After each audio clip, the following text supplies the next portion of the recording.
everyone. Full moon lunar eclipse readings for our signs from Libra through Pisces. I welcome you to the channel. Thank you so much for being here with me today. I have already posted the readings for Aries through Virgo. So Aries, Taurus, Gemini, Cancer, and Virgo have already been posted individually as individual full moon readings for today's full moon lunar eclipse in Gemini. And so today, this evening, I will be doing the rest of those as a live stream today. So if you are a Libra, Scorpio, Sagittarius, Capricorn, Aquarius, or Pisces, these readings will be for you. If you have, other signs in Aries through Virgo, all those have been posted individually, so definitely go check those out. If you have not yet done so, if you're new to the channel, I always invite you to reach out there, hit that subscribe button, and join the dragon family here. As well, I invite you to hit that like button, give it that dragon claw up, let me know that you enjoy this content here. So yes, tonight is our full moon penumbral eclipse in the sign of talkative, communication-driven Gemini. So this is a full moon that brings all of those elements up to the surface. Full moon to full moon cycles definitely last around, 28 to 30 days from full moon to full moon energy. So even though the full moon is taking place tonight, you will be feeling it, for this next 30-day cycle or so till the next full moon that will be in the sign of Cancer after our winter solstice. So I hope you guys are all doing good out there. It is very, very cold here tonight where I am in Atlanta. Last night the temperature just plummeted. That's why I've got my my bathrobe on. Because I really need to warm up. It's chilly, y'all. It is a very cold night. It's going down, I think, in the 20s actually tonight, which is cold for us, that's for sure. So I've got my Sagittarius tea. Happy birthday to all my Sagittarian sun, moon, rising signs, etc. Because yeah, it is Sagittarius season here, guys. I'm so happy to see so many people in the chat. I didn't expect it because this was not planned. Last week really was a bit rough last week. Death of a friend, and also had just kind of almost a laryngitis action. I could barely talk last week, so I just was not able to get these done as soon as I wanted to. So I hope y'all are staying well, staying safe, staying warm. I know not everybody is cold. Anybody who may be joining me from somewhere like Australia or New Zealand, y'all are enjoying almost the summertime ready. Yeah. So tonight, guys, if I don't interact with the chat as much, don't be offended. I'm just going to be really focused in on these reads because I want everybody to get a very solid, very focused reading, just as much as they did when I did the individual reads for the first 6 signs on these full moon spreads. So let's go ahead and get into this. Let me take my I put a couple of these full moon cards here. So these are going to be, all past, present, future layouts, 3 columns where it's a past cycle of the full moon energies, the present energy that we're feeling right now with this full moon in Gemini, and then what's coming up for the next 30 days. Yeah, thank you so much, Mary. I appreciate you too. I love you guys out there, and y'all make this place great. Y'all do. You make it a wonderful place. I got my hot cup of tea. Look at that nice steam rising off of it. Yes. Oh. So let's go ahead. Well, let's start a little fire up in here. Yeah, David, you wait. It might be coming up your way because we've had some real cold wind. It's like last night I took a walk, I was exercising, and like the temp dropped. I was like, whoa, it just got a lot colder. It did. It got a lot colder out there. So let's go ahead and let's light some fire. Let's warm it up. And oh, that feels good. Oh my God, that feels so good.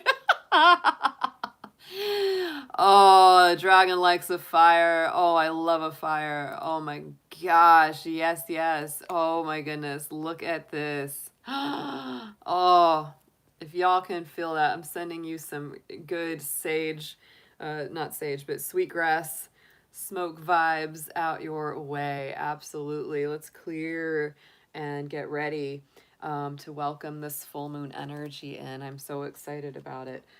So let's go ahead. I've got my my moon fork here. This is the lunar alignment. And so we are going to start out just by really, you know, tuning into that literally, tuning into that lunar energy. And it is a penumbral eclipse that is happening in the sign of Gemini. And that penumbral means that it's passing through the Earth's shadow, not directly in the line of the Earth. So it's felt a little differently. It's a little more subtle. I don't think it's going to hit us as full on as that full on eclipse, but we still feel the effects of it. And lunar eclipses are all about release. They're all about letting things go. So when it's in that sign of Gemini, to me, it's really a beautiful energy of releasing old thoughts, old attitudes. Can make moon water. Of course you can, moonchild. Yes, you can definitely still do, you know, full moon water, full moon rituals, you know, charge up your crystals, etc., whatever it is that you want to do during this full moon. But to me, with that lunar eclipse happening in the sign of Gemini, and Gemini being a sign of communication and of the mind, this is so much about releasing, you know, old thoughts, old patterns of thinking, maybe the way that we've, you know, tended to communicate in the past. Things that people have said that have really run us down or made us feel sad or made us feel, you know, really low. It's like releasing that and realizing that's not my truth. That's not what I want to, you know, fill my mind with or communicate out to the rest of the world, and really raising the vibration of what we think about and what we communicate. That's really what this is. Lunar eclipses are always about a release, and solar eclipses are about welcoming something in. So in 2 weeks, I will probably be doing more readings for the solar eclipse in Sagittarius, because now we have graduated up. All us Capricorns and Cancers out there have gone past the eclipses. We had all those lunar and solar eclipses in Cancer and Capricorn. And so now what we have is they're going to be stepping into Gemini and Sagittarius. So Gems and Saggies, you guys are definitely on, you know, on track to have a lot of growth, a lot of spiritual development. And that's really whether or not you are, you know, Sag rising, Gem rising. I would also say Virgo and Pisces by proxy will be really feeling these strongly too, because that's going to square their signs. All our mutable signs are really on. Oh, thank you, Jacqueline, for that blessing, sweetheart. You know, we're all really on track for this. You know, it's really strong energy for you guys. It's beautiful. You'll like it. It may not be the most enjoyable while you're going through it, because I would say that the last 3 years, it was so intense, you know, going through those cycles of those lunar and solar eclipses hitting my sign again and again over the last couple of years. So it was kind of like, oh, you know, it really, it's almost like it forces your spirit, your soul to be releasing and then allowing. It's a breath in, breath out, because the lunar eclipse is that breath out. It's like release and let go. And then the solar eclipse comes in and it's like welcome it in, bring the energy and the vitality back in. So when we go into our solar eclipse in Sagittarius, what I really feel is that with the Gemini full moon energy of this eclipse, we are releasing and letting go old ways of communication, negative ways of thinking, etc. And then when Sagittarius solar eclipse, we're welcoming in our personal truths, our higher mind, connecting more to the world's philosophies. You know, that's what Sagittarius is all about, being much more honest in the way that we approach everything and just being very, very truthful. So it's a really great pattern of energy. You know, I do have our Gemini full moon astrology chart here that I did go over in the other videos. But there he is. There she is, I should say. There is our little moon in Gemini sitting right up there, sitting directly across from our sun in Sagittarius. So that is our balance of energy today. And so for each sign, if you have, if you're, really looking more for Aries through, signs Aries through Virgo, those have already been posted individually. This particular live stream, I did this because it's just a lot easier. Last week really knocked me for a loop in a couple of ways. So I just wasn't able to get these done as soon as I wanted to. So this is going to be Libra through Pisces. So if you're Libra, Scorpio, Sag, Capricorn, Aquarius, Pisces, all of these are going to have your signs included in them. And the truth of the matter is we all have all 12 signs represented in our natal charts. That is the truth. We all have those. And so it's very interesting how that works. It's like it's really just a matter of where we have more focus, right? More focus on those signs. Oh, Colin, thank you for that blessing. Thanks for the super chat, my friend. Yeah. Oh gosh. We're here for you, buddy. We're here for you. We got a good group in here tonight. All our core people. A lot of our folks are here tonight. I'm so glad y'all are gathered around the dragon fire. I'm trying to keep warm. It is cold here tonight. Oh my goodness. I got my tea. I love my little Sagittarian teacup. I gotta brag on him. But yeah, again, like I said, happy birthday to all our Saggies. We need to start a GoFundMe for Colin so he doesn't have to work so dang much. That's what we need to do. Oh, bundle up, Colin. You gotta be working outside tonight. Wrap that scarf around that face. That's for me. Like, I always put a face guard like when I go out on a cold night. My dragon snout gets really cold, y'all.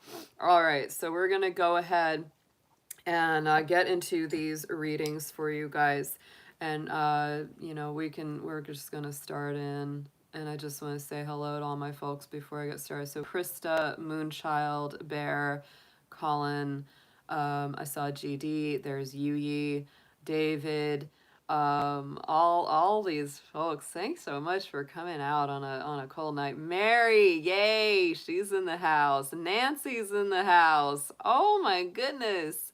Yeah, my dragon snout. I don't have a nose, I have a snout.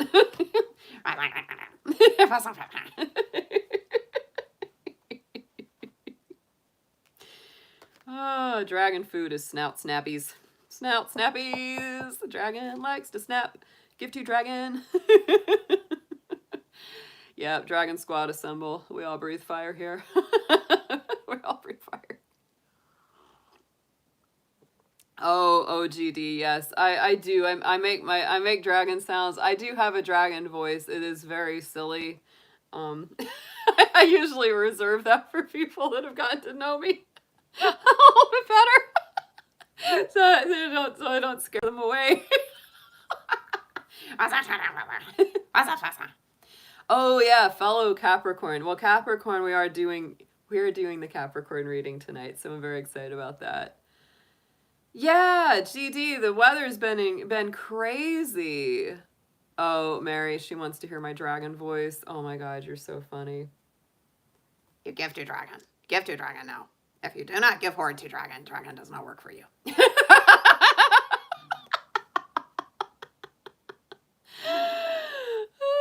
Yeah, I have a total dragon voice. Like, if I ever started a cartoon show, I would have my Sassafras the dragon voice. Yep. You give snaps to dragon, or dragon burns down your house.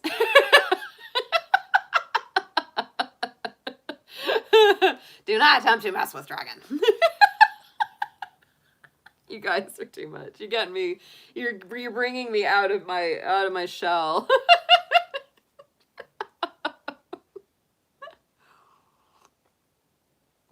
I have voices for my bunnies.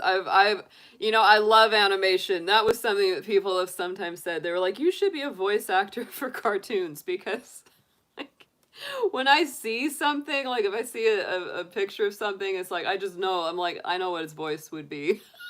I just know what it would sound like if it was talking to me. Yeah. Oh, Krista, thank you, sweetie. I love the Shiba Inu stickers.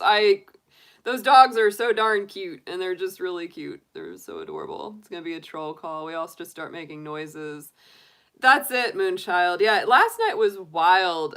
We had like an epic number of troll action in the chat. I do not know what was happening there. I really don't. That was it was special. It was very special. It was actually kind of hilarious. I mean, Jacqueline was saying, she's like, you know what? It just says, you're getting more popular on YouTube. Hey there, Shanta. Good evening to you, and happy full moon to you, my darling.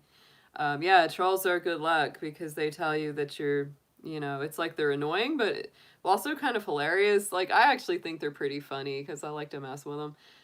Like, they expect me to be like super offended by like the stuff they say, but I just like grab it and play with it, and then they don't know what to do because I'm like laughing at what they say.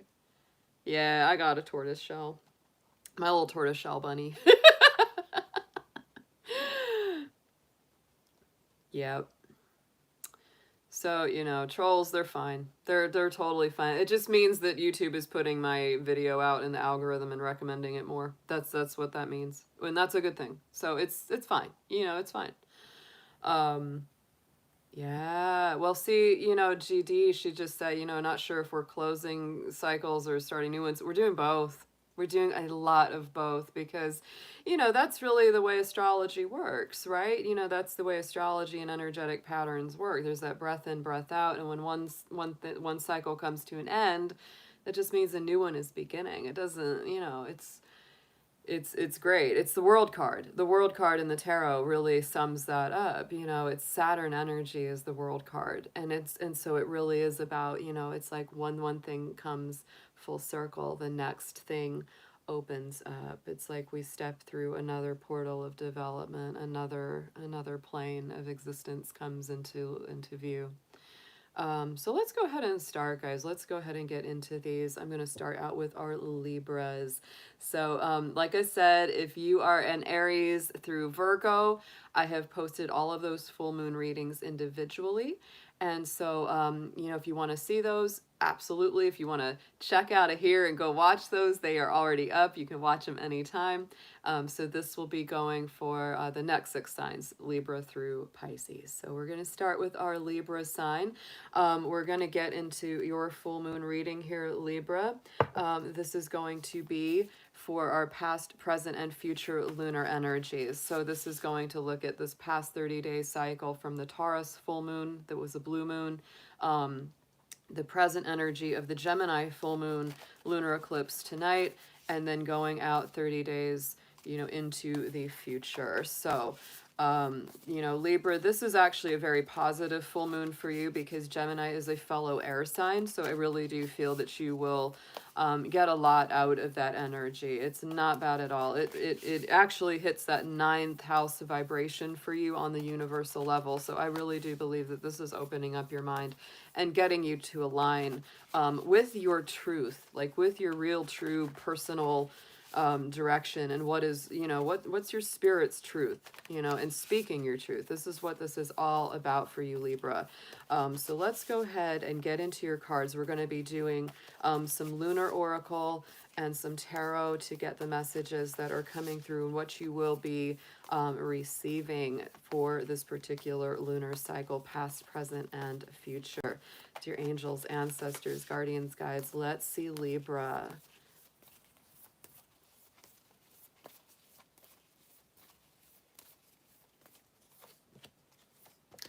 Whoa, that's deep. Okay, that's very intense. All right, so Libra, this last 30-day cycle, over this last month since the last full moon was absolutely intense for you. A lot of deep emotions being brought to the surface. We have the energy of the super moon.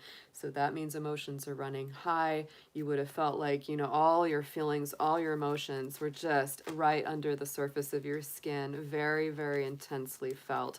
A lot of people really felt that this last 30-day cycle because we had that blue moon in the sign of Taurus. So that definitely brings up a lot of intense emotions. So I would say this past month cycle has been very much in alignment with that kind of energy. And oh yeah, look at this. So on top of that, we've got that waxing gibbous.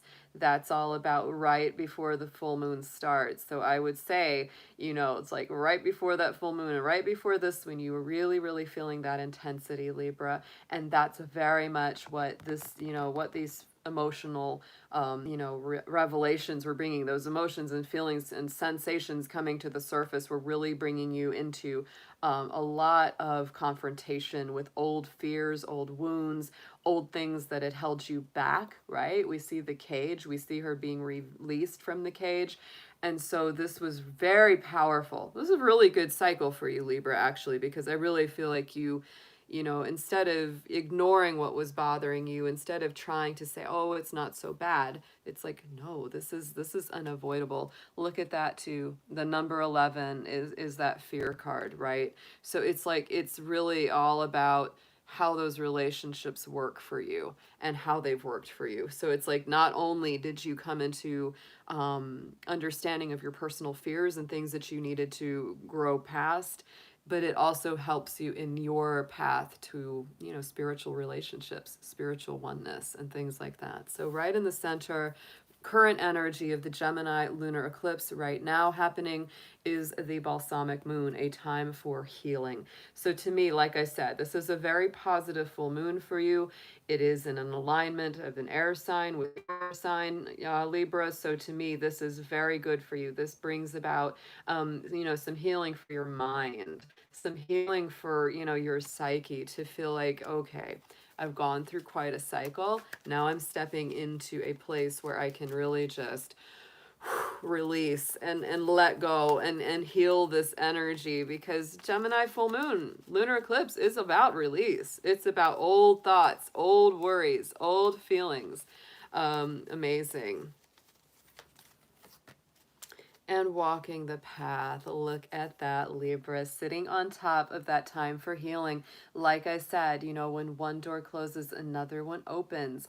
And so look at that, you know, you're getting ready to, you know, step on that ladder and go towards the next level of existence, of understanding.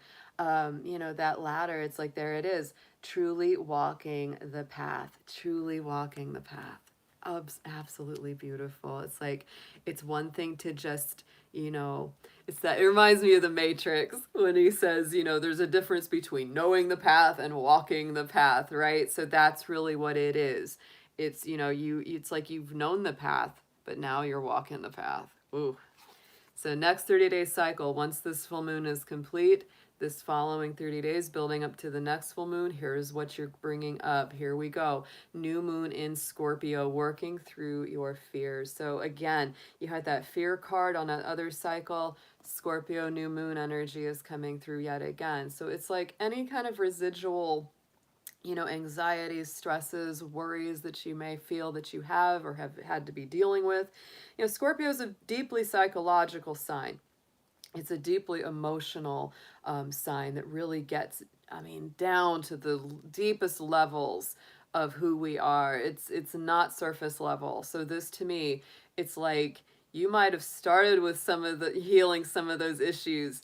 Scorpio new moon energy coming up over this next 30 days is going to go all the way through those layers and levels, Libra. It is time for a complete healing inside and out. And I would say Scorpio, of course, is also our phoenix from the ashes sign. So you may as well be feeling a huge energy of transformation, transcendence, literally leaving an old life behind to embrace a new one. Wow.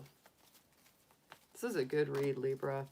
and we get the harvest moon, the fruition. So that's a very, very positive card of abundance, of, you know, good things coming back full circle, of the things that we've planted, the things that we have worked on, coming back full circle. It's really like a return on our energy. So I absolutely love that.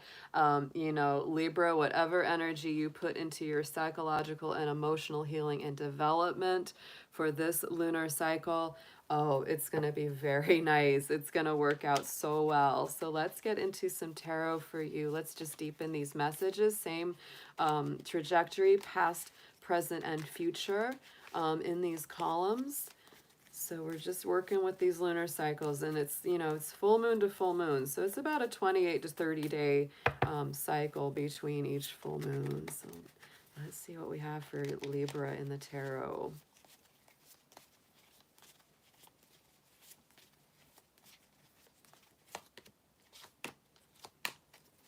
I feel that. I feel that. Yes, because look at this. This is, you know, we've got the Hanged Man here in the past position on top of the supermoon and the fear. We've got the Hanged Man. So there has been this need, this last 30-day cycle. This is the past cycle of release, of letting go, of seeing things from a different perspective. You know, going through a difficult time, right? An uncomfortable time that has really shown you what it is that you need to let go of to move to this next level of development and transcendence. Wow. You just wait till you see the next ones. It's great.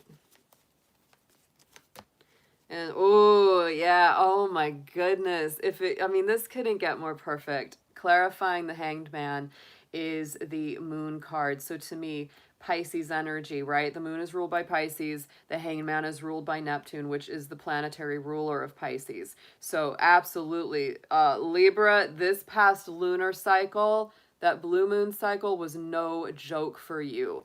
This was all about that Pisces kind of energy of letting things go, of release, surrender, using your intuition. Libra, you are an air sign. You are an intellectual sign. You like to know the who, what, when, where, why, and you could not have that this last 30 days. It's like, no, Spirit's just going to make you trust. We're going to make you trust in the divine. We're going to make you trust in the process. We're not going to let you know all of those little nitpicky, you know, intellectual facts and figures. You have got to feel your way through this. You may still, for some of my Libras, you may still be going through this, right? You know, you may still be in that mode of learning to be more receptive, of learning to trust the process a whole lot more.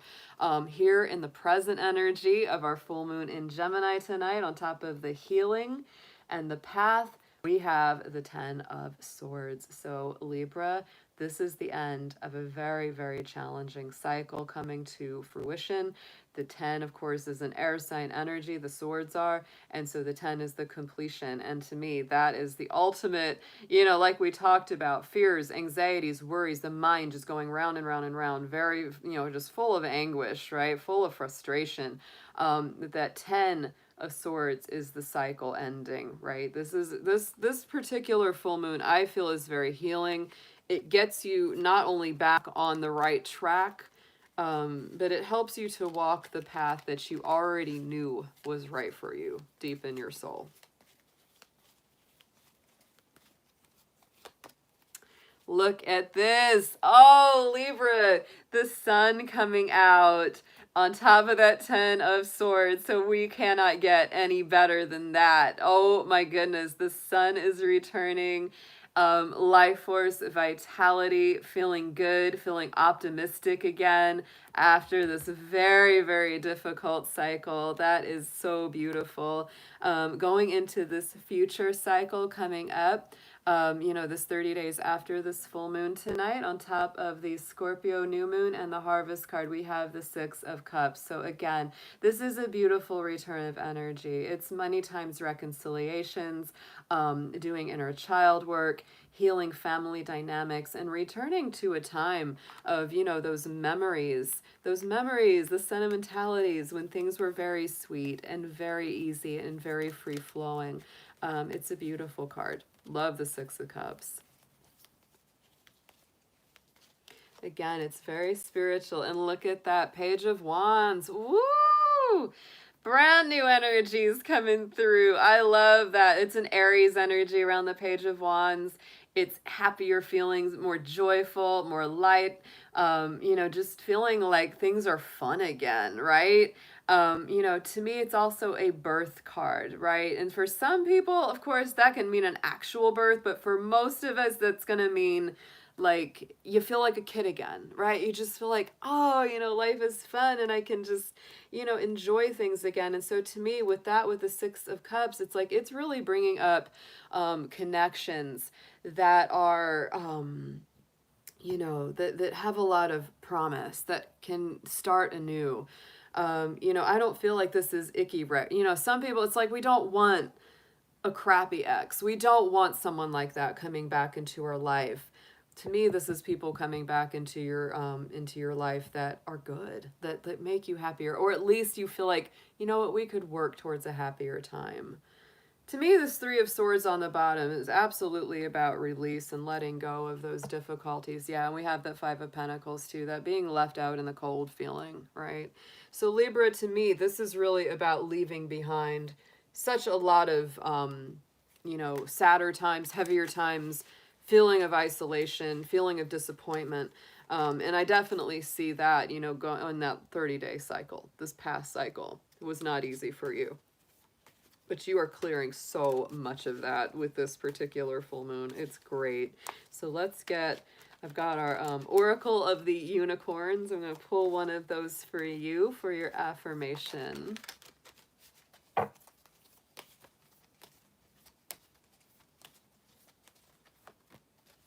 Passion. Yes.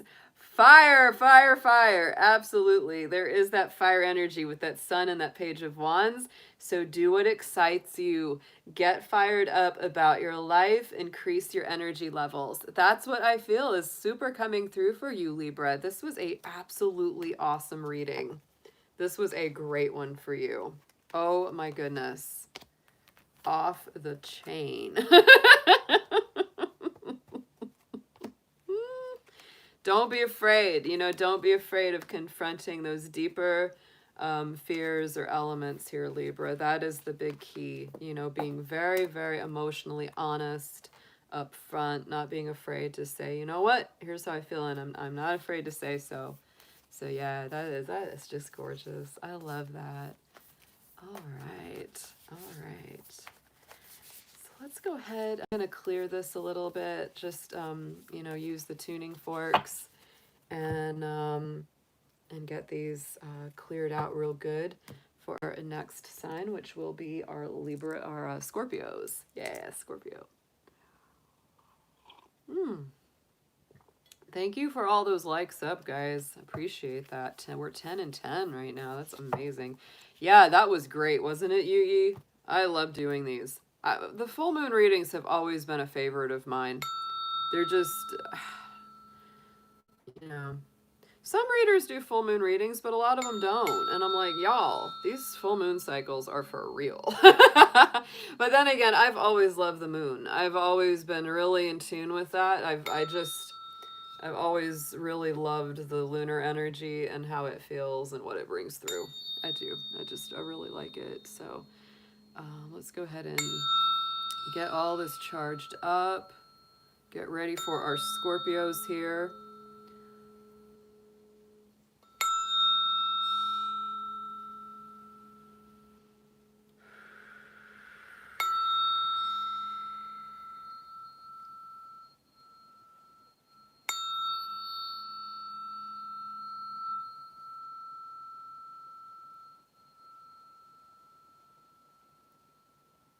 Hey, Brand Bud, thank you so much for coming into the chat. Aw, yay. We met the other night on a memorial live stream for the DJ IO, and I'm so happy to see you here. Yeah, that was great to meet you. I appreciate you stopping by. Whoa, that one really got me. I'm like, whoa, let me do that again. Woo! These are for real. These are so, oh, yeah. I've worked on people with sound therapy in the past that were like, don't hit that fork so loud because it's really, really activating something. I'm like, I'm sorry. They're really, yeah. It's all about sound. It's all about the sound. It's so good. All right, y'all. Okay, here we go. Hey, Silver Star. Good to see you, sweetheart. All our folks are coming in here tonight. Yeah, all of them are coming in tonight. So Scorpio, here we go. Scorpio, this is your reading for the Gemini full moon penumbral lunar eclipse of November 30th, 2020. This will mostly correspond with Scorpio's sun, moon, Venus, and rising signs. So do check the placements of your personal chart. You'll get more messages out of all these readings by knowing your other planetary placements. This is going to be all about the lunar cycles, what's going to be coming through from this past 30 days. The lunar cycles energy lasts from about 28 to 38 days. So this will be about what you have been experiencing over this last 30 days from the last full moon, which was our blue moon in Taurus. That was on Halloween night. We had that full moon.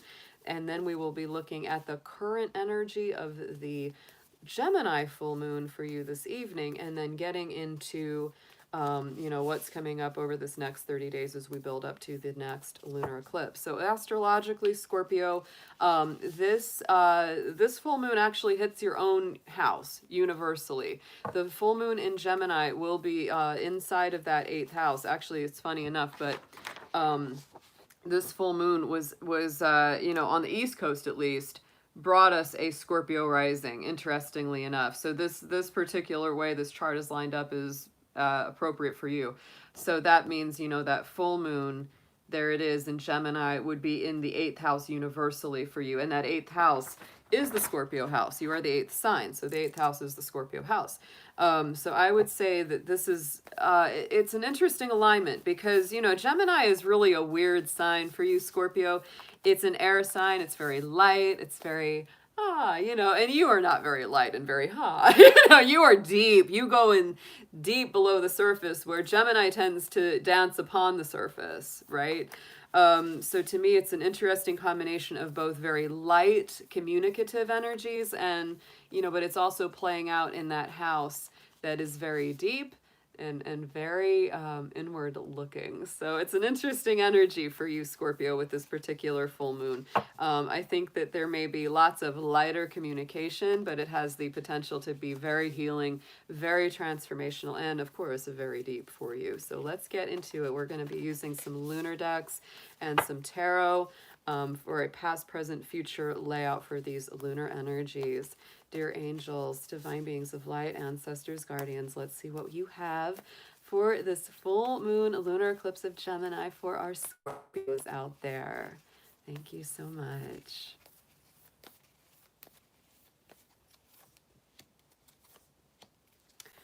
Wowee. Okay, very, very fiery energy coming out here. So this last 30 days, woo, full moon in Aries energy, fiery climaxes, fiery resolutions coming through and coming full circle for you.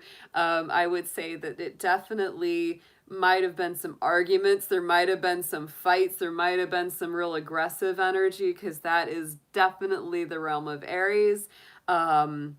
But it's also something that would have really revitalized you in a strange way. It's almost like, hey, I remember what I'm fighting for. I remember I got to stand up for myself.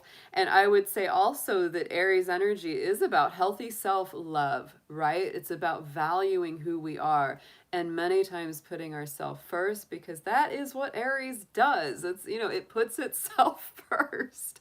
Sometimes that's not good because we don't want to be too selfish. But I think we, especially, you know, in our society, have an attitude like, oh no, I'm not any good, I'm not anyone.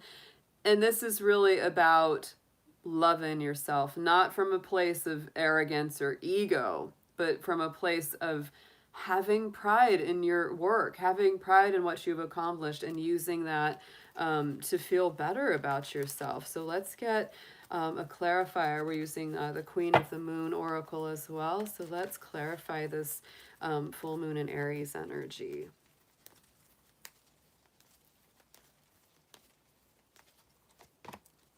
New beginnings. Yeah, I mean, it doesn't get a whole lot more clear here for you, Scorpio. This last 30-day lunar cycle has been all about new birth, new beginnings, new energies, because we have the full moon of Aries, which is our first sign of the zodiac. So it is all about the new beginnings and new initiations, and it is clarified by our new moon card of beginnings. So I literally feel like, look at that. You're stepping out of that, you know, cold, wintry, old life and stepping into the portal of that brand new springtime energy. And it doesn't matter what time of year it is, Scorpio, it is springtime energy there coming in for you right now. So right in the center, what we're currently experiencing with this full energy of the lunar eclipse in Gemini tonight, we have got the new moon in Leo. So again, another very fiery sign for you, Scorpio. With confidence is the key to success. And just like I said, wow, self-love, self-worth, feeling more confident, having a better self-esteem, not being afraid to shine your light, because Leo is never afraid to shine their light. They are ruled by the sun, so they are radiant, they are expressive. Oh yes, so that is something I would say, Scorpios, you may become a lot more expressive over this next 30-day cycle, because with that Gemini moon sitting in your universal Scorpio house, yeah, you may be even more encouraged and more motivated to say some of those deep, deep secrets and deep things that you might have been holding for a long time. And you're finally just like, you know what? I'm done. I'm going to let it out. I'm going to say my truth. Let's get a clarifier for that Leo card, Scorpio. My goodness. Oh, see, look at this growth.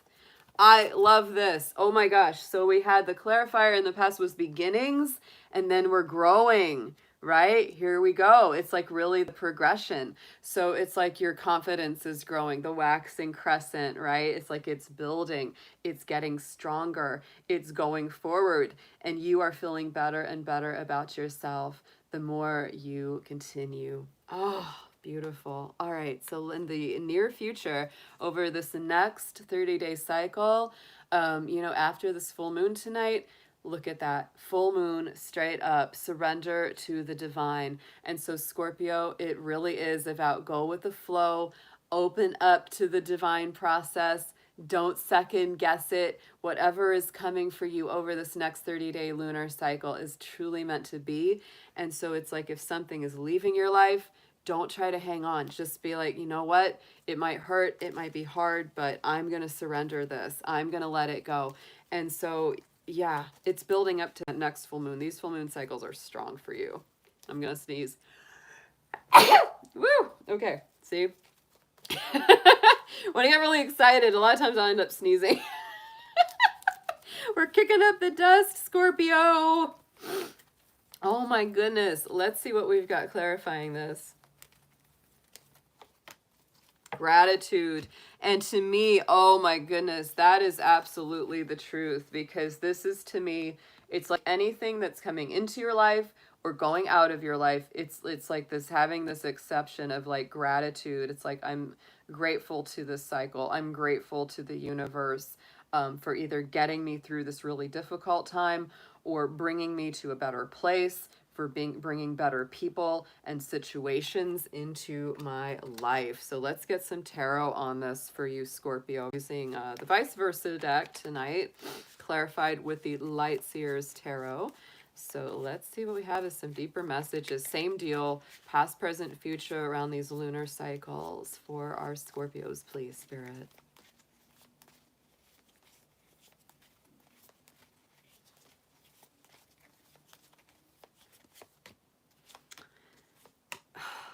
Scorpio, I love this. Oh my gosh. So in the past, look at this. On top of the Aries full moon and the card of new beginnings, we have the Four of Wands. Our Four of Wands, if you don't already know, guys, this is a very positive card. Soulmates, twin flames, happy home, happy stability. To me, anything that you have left behind, Scorpio, is getting you ready for this, right? And so it's also bringing you to this energy of wow, you know, I've let some things go, some things have been cleared away, but new growth is happening, new beginnings are happening. And look at that. Look at this portal that I'm stepping through. Look at the abundance. Look at what I'm going to be focused on. Because if that's not what you had in the past, Scorpio, it's like that's what you're going to focus your intentions on. And I'll tell you, when Scorpio focuses their intentions, they usually get what they want. They're really good. They're amazing at manifestation. They are, because they're so magnetic. They just, it's like, as I always say, you know, to Scorpios, be careful what you wish for, because you probably will get it. You know, you probably will get it because you are very, very strong about drawing things to you. So if you're focused on happy home, happy relationships, you know, things that are in balance, yeah, and making some decisions. Two of Swords is crossing that Four of Wands. So to me, it's like you do have a very specific choice. Do you want to keep living at the minimum and accepting the scraps from someone, or do you want to live to the fullest and have the whole picture, the whole story, everything that you really want, right? It's it. That's it. And so right in the center here, we have another very strong card of balance and reciprocity on top of our Leo new moon. The growth card, this is in the present energy of the full moon in Gemini right now. So this is that Six of Pentacles. You're really focusing on, you know, how much you've given to others, how much you've done for others, how much they've done for you. Does it balance? Does it feel right? Is it reciprocal? Is it in harmony? Right? So this to me is all about that as well. There's an element of balance in this.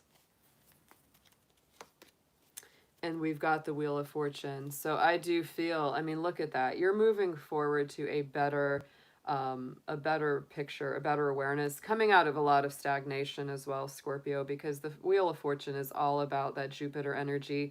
Your sign is represented in the wheel, all of our fixed signs, Leo, Scorpio, Taurus, Aquarius. And so to me, this is about coming out of stagnation, the wheel moving again in your favor, and going towards a better outcome with the cycle past this full moon. On top of the full moon energy, the gratitude card, we have got the sun. So Scorpio, most positive positive card in the tarot, right, is our sun card. So again, returning vitality, returning rejuvenation, energy, innocence, new beginnings, a much more positive feeling going forward. You know, that's what definitely is to me coming in with that Aries and Leo energy. The sun, of course, rules the Leo, so you know, to me again, and greater self-expression, and putting your thoughts, feelings, and words out there. Really beautiful. Look at that. Yeah, I mean, Nine of Swords. It's like, I feel like Scorpio, you have, in a lot of ways, a very strong choice. It's a very strong choice, a decision. And you know, Scorpio, you are very intense. You're very polar. I always say Scorpio is a black and white sign. It's like they do it all the way or they don't do it at all. They love it or they hate it. They do it all the way or they can't stand it at all. They're very much that way. And so you can't get much more of a polar opposite than a Nine of Swords to the sun. So a lot of the time, Scorpio, there is this definite choice of go to the heights or go to the depths, right? And not in the negative depths. You don't want to go there. And I really do feel like you got that choice to make. For a lot of you as well, this just means you're leaving behind this old Nine of Swords, this old pain, this old long dark night of the soul for this more positive expression. But I think sometimes for you guys, it is a choice that you have to make, sometimes daily, to say, you know what? I'm going to do the things that are good for me. Look what we've got. On the bottom of the vice versa is our King of Swords, the master strategist, the planner. So Scorpio, I really do feel that you will be cutting a lot of things out that don't suit you anymore and making really good plans, not just from the place of your heart and soul, but also from the mind, right? 10 of Pentacles on the bottom, because, you know, again, you want the whole picture. You want the whole deal. You don't want halfway. You want the money in the bank. You want the home. You want the family life. You want the happiness, the soulmate, the loyalty. Yes. Yes. Let's get an affirmation on this for you, Scorpio, with our Unicorn Oracle.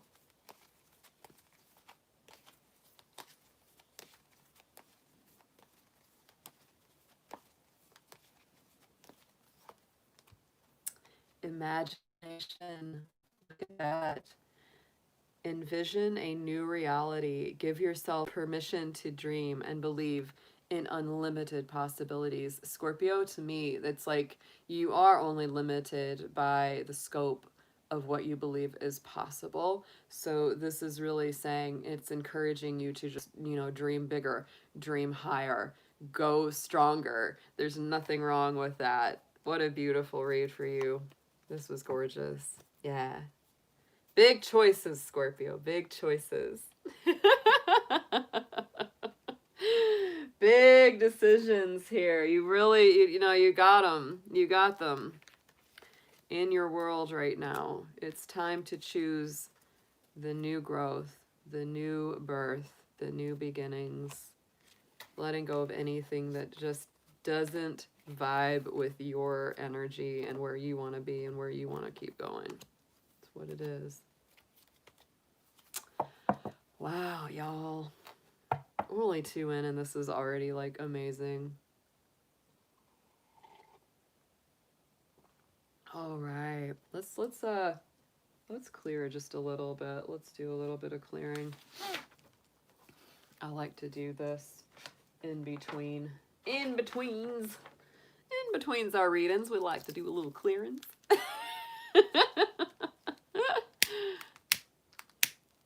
There we go. Ooh, it feels so good. Like the warmth that comes off. I'm like, oh, I need to go set a fire outside. I've got a little fire pit. I should really set a little fire. Oh.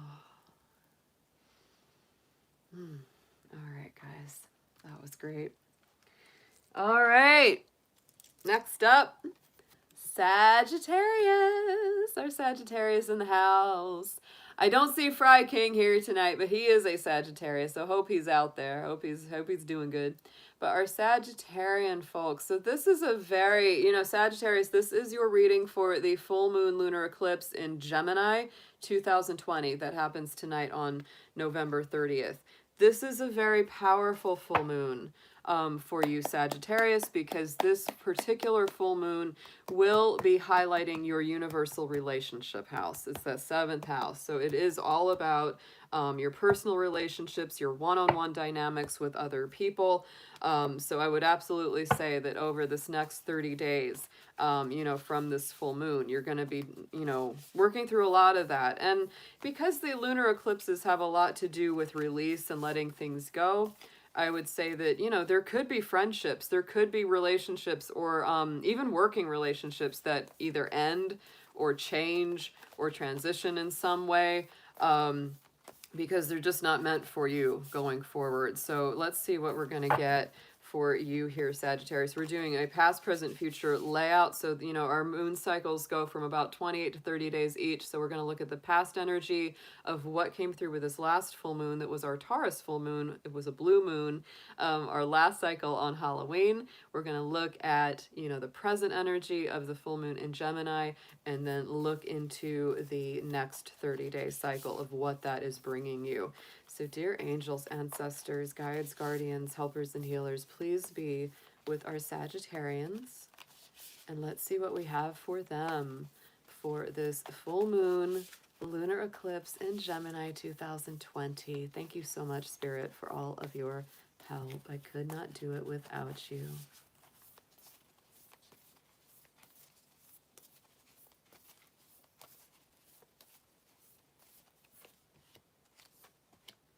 Ooh, oh, I like this. Okay, great. This is, so this last 30 days, a lot of healing, a lot of inner work, a lot of soothing, a lot of need for reflection, rest, peace. That's very much what was coming through over this last cycle for you. Doesn't surprise me, because that blue moon in Taurus would have hit your 6th house universally, and that is a house of healing. That is a house of healing and health and well-being. So, Sagittarius, if that really started a good track for you, where you started taking really good care of your health, you started thinking more about what you were eating, what you were doing, your habits and routines, if you brought in healthier cycles, then that is a very positive thing indeed, and I would say keep going with that. Oh, like that. So right on top of this, the time of healing, we do have the worm moon, which is the card of faith. So clarifying that, that is the full moon that we have in March during the time of Pisces usually. So, you know, that could be telling you that March could indeed be a very, very positive time with a lot of abundance, a lot of things that you started here in this last 30-day cycle coming full circle for you. So check in March. Sagittarius, if you started like a new health routine or new exercise program, or, you know, started eating better, you're really going to see a lot of those effects coming full circle in the month of March next year. In this current energy, the present energy of the full moon in Gemini tonight, we have got the new moon of Taurus energy. Prosperity lies ahead. So I really love to see that for you.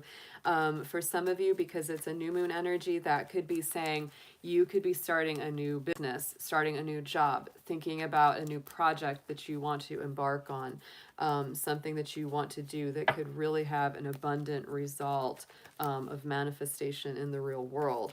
So that's a very, very nice energy. I really do feel like that Taurus full moon last month really was strong for you, very strong for you, and it's still having an impact even now in this current energy of the Gemini full moon. Yeah, let's get a little deeper into this. Let's clarify that card. Self-reflection, yeah.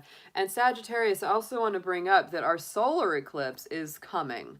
The solar eclipse is coming, and that's going to be in your sign when the sun and the moon, the new moon, are both going to be in Sagittarius. That's going to be, I think, the 15th, December 14th, 15th, you know, about 2 weeks away from tonight. Yeah, so this will be about bringing in the elements of yourself. Oh, it's going to be very strong for you, Sag. So self-reflection is very key. It's very important. You know, at this time, it's letting go of things that just aren't true about you. You know, it's like a lot of times in life, people will say things or do things, you know, towards us. And because it's coming from someone else, we think, oh, they must be right about me. But you're realizing, you know, with a little more reflection on yourself, it's like, you know, that probably wasn't right about me at all. And I shouldn't build on that, right? Turn things loose that are not ringing true for you.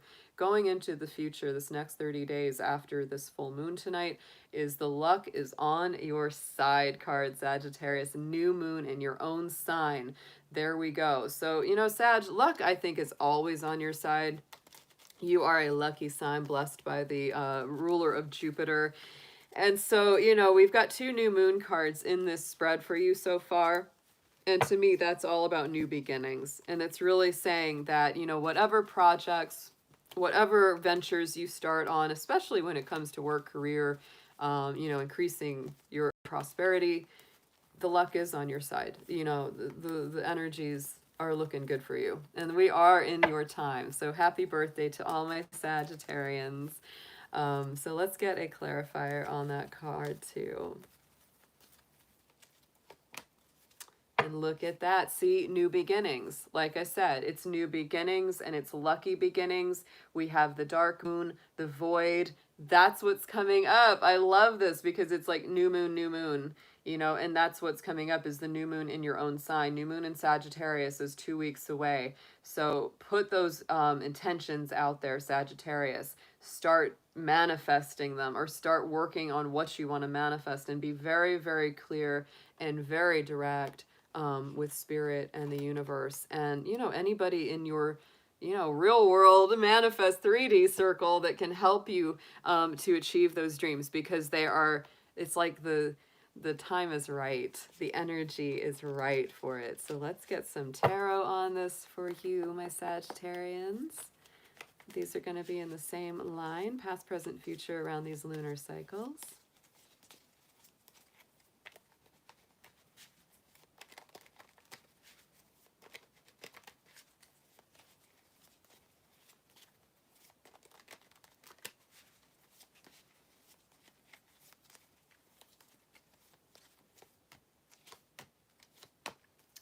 Wow. Okay. I like all these cards for you. Yeah, to me, there's something that you left behind, you know, this last 30-day cycle with this Eight of Cups. So emotionally, spiritually, anything that was not fulfilling or was impeding your own progress or healing, Sagittarius, I feel very strongly that you moved past that, right? This last 30-day cycle. You know, there's something that you have released. It's a very strong releasing kind of energy. So let's clarify that Eight of Cups.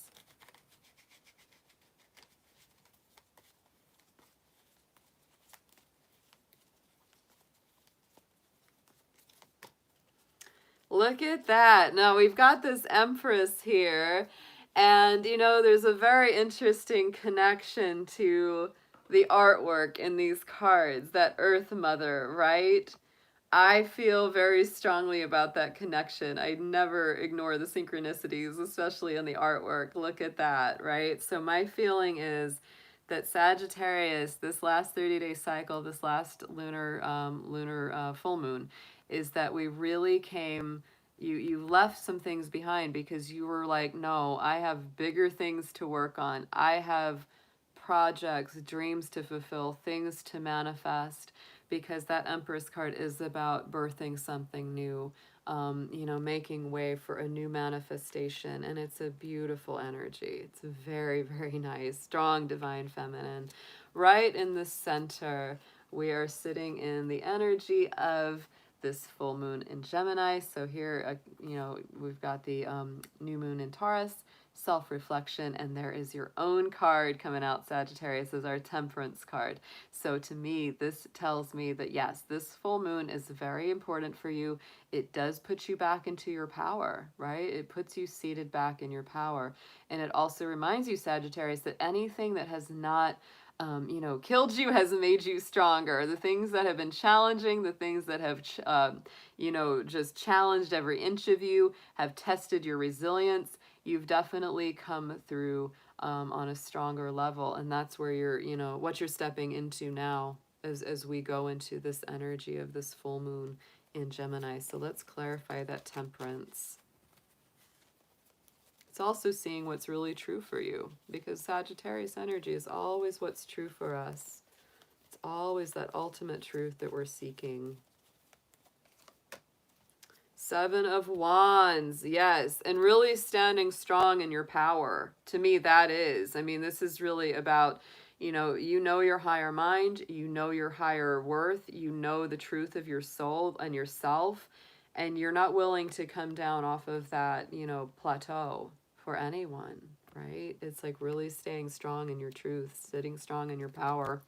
I like this outcome card. You know, of course, this is for the next 30-day cycle as this full moon wanes and we build up to our next full moon. So this next 30-day cycle, luck is on your side. You have a lot of new, like the slate is clean, right? The slate is clean. It's ready to be written on again, Sagittarius. And there, look at, we have our Hermit card. To me, the Hermit card is very interesting because it is a Virgo card. But Sagittarius, I always feel like there's this Sag energy with the Hermit because it is that lone seeker. It's the pioneer seeking its own personal truth. And to me, that's such a Sagittarian theme. So to me, it is about, you know, don't compromise your personal truth. Don't let that go for anybody, because this is all about luck is on your side. The slate is clean, right? The door is being opened for you to write something new on it, but it's not going to work that well if you don't go for what you really want, or you let other people talk you out of what's true for you. It's so important for you, Sag, to follow your own truth. So let's get a clarifier on that card. Whew. The Hermit and Temperance both coming up. And those to me are such strong cards for you, Sag. They are. So going in right here, we have clarifying that Hermit. We have the Queen of Wands. There we go. So again, very strong fire energy. She is Aries, Leo, Sagittarius with that Queen of Wands. Master manifester, uses her magic, uses her fire power, knows how to create. She's generous, she's warm-hearted, she's overflowing. It's a beautiful, beautiful energy there. And I feel like it's very successful. I love this too in a way because look at, he's carrying the wand, he's carrying the staff as he's seeking, and she's like rocking that wand. She's like, oh yeah. So yeah. That's a great combination to me. Oh, and look at what's on the bottom. Ooh, Nine of Pentacles. Our little business person. Yeah, very successful. Great manifestation power. And the star. The star. Hopes and dreams coming true. Wishes being granted. Going to the next level of ascendance. This is a great read for you, Sagittarius. So let's get an affirmation on this.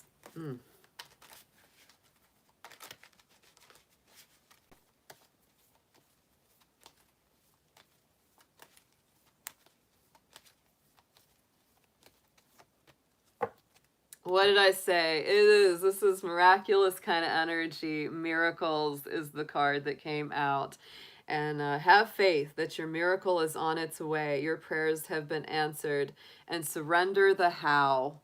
Instead of asking how it's happening, be ready for when it's happening. This is all about manifestations here.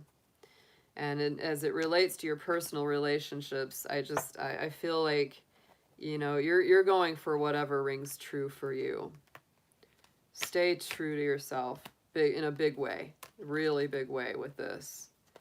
Yeah, that's what brings you the luck, is just staying very true to yourself, whatever it is you're working on. Really nice read, Saggies. That was beautiful. All right. Let's get a little more of my tea.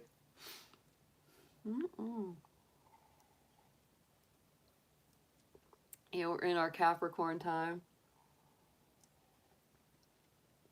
Capricorn's hibernating just a little. When the sun is in Sagittarius, that means it's moving through our universal 12th house. And so, we're just kind of like, wake me when we're ready. Wake me when we're done. I'm going to clear these just a little bit with our moon fork here. Clear these cards out.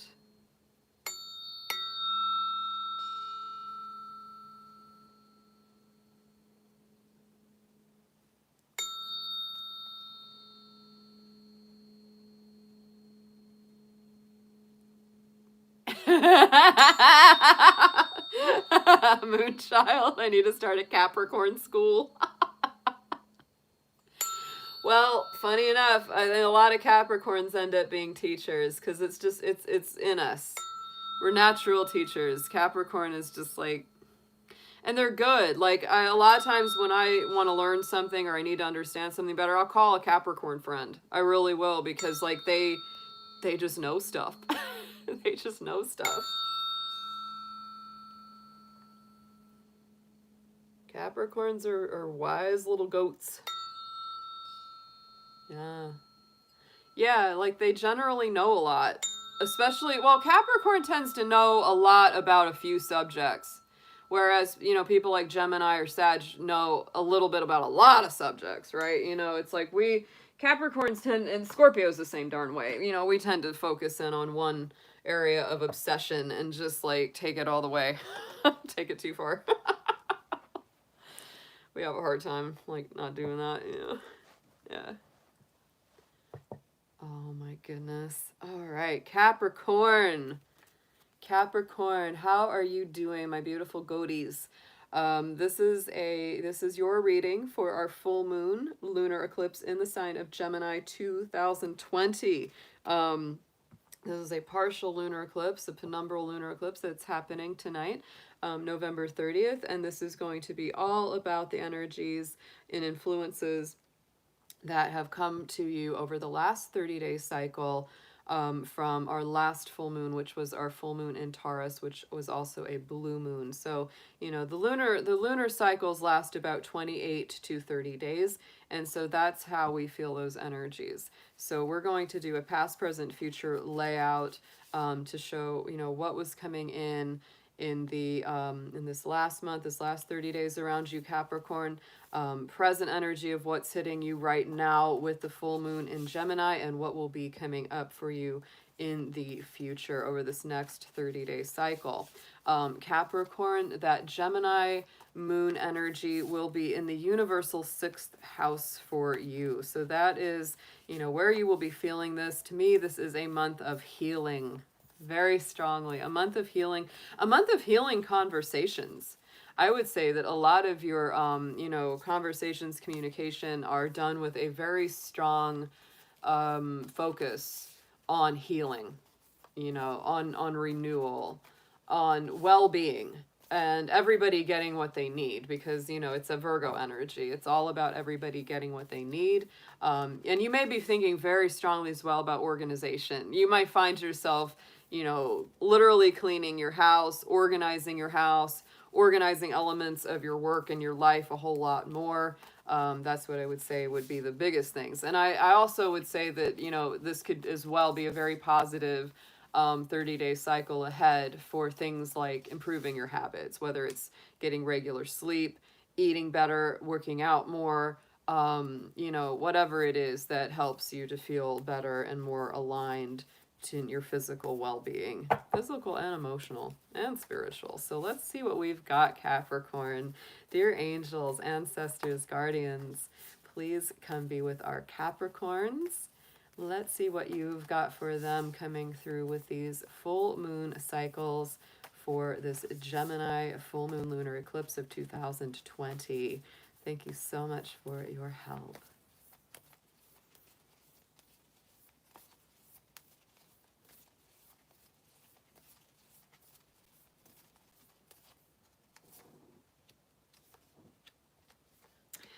Ooh, Capricorn, you showing up in your own reading here. Oh my goodness, look at this. Immediate past, last 30 days cycle, a win-win outcome is forecast, full moon in Libra. And I would say I resonate with this. I am a Capricorn. I'm feeling this one already. Okay, so this last 30 days from that full moon, blue moon in Taurus, right? This is all about getting our personal relationships in better alignment, talking to our friends more, and everybody getting what they need, right? They're feeling like there's balance and there's harmony being achieved. Feeling like, before where it was so difficult talking to somebody, now it's getting a lot easier. Legal issues moving forward or getting going. This is beautiful. Yeah, great energy here. Good relationship energy as well, Capricorn. For those of you that either want to reconcile with someone, for someone who's been on the outs with someone, this is great energy. It's also great energy, of course, for meeting new people if you're single. So let's get a clarifier on this. And pleasure, right? Waning gibbous. So to me, this is right after the full moon cycle, right? So I would say, that first week, the first week of November, Capricorn would have felt pretty positive. And whatever you needed to let go of, it felt so good to just let it go, to get it out, to let things be released. Oh my goodness. Yeah, it's like, especially Capricorn, if you've been holding on to something really hard, it's just like, you're like, oh, it feels so good to just put it down.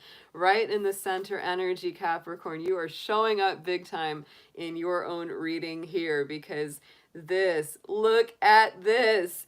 The end of a tough cycle approaches. Full moon in Capricorn energy coming in with this full moon in Gemini lunar eclipse. Oh my goodness. So Capricorn, I feel this on a couple of levels. Number one, I do think a lot of difficult cycles are ending for you. Part of that is because of these lunar eclipses shifting, but it's, because Capricorn, all of our lunar and solar eclipses the last couple of years were all in our sign, right? They were in Capricorn or Cancer. They were affecting us every single freaking time. And so that's come to an end, right? The Gemini eclipse has brought that cycle to an end. So that's one of the cycles that's ending. The next cycle that's ending is going to be on December 17th, 2 days after our new moon solar eclipse. Yes. Saturn is ending its cycle in Capricorn, will not be back there for another 30 years. So a couple of very challenging cycles are indeed coming to an end for you, Capricorn. Oh my goodness, all that hard work, all that effort, struggle, survival, it is coming to a close, going to the next level of ascendance. Yes, setting boundaries. Check it out, Capricorn. So to me, you know, there it is. Waxing gibbous. This is the energy of the moon just before the full moon starts. And so to me, this is really saying, Capricorn, you do not have to allow everyone and everything into your life. If something has proven itself or someone has proven themselves to be negative every single time, you're going to put up that boundary, because Capricorn, you have this approach where you have many times thought or felt, and often do, that if I just work hard enough at this relationship or this job or this situation, that I can make all of it change. Capricorn, remember, it's not all on you. Some of these folks, they ain't gonna change. Some of these situations, I don't care how hard you hit your goat head against that wall, it's not gonna budge. So it's important, put up those boundaries, protect yourself, honor yourself. You don't have to do all this for every single thing and every single person. If someone's very negative with you, there is nothing wrong about putting up healthy boundaries. That is a big, big deal. Going into this next 30-day cycle, check it out. Capricorn, you are so strong in your own reading. Both our Capricorn cards came out of the Moonology deck. New moon in Capricorn, your hard work is paying off. Boy, do we like to hear that. Oh my goodness. So this next 30-day cycle, starting with this Gemini full moon tonight, is going to be all about return of energy, you know, hard work that you've put in coming back to you, investments that you have, you know, put in that you thought, I would never get that back, or it's just not gonna happen, and suddenly it starts to. Ooh, yay.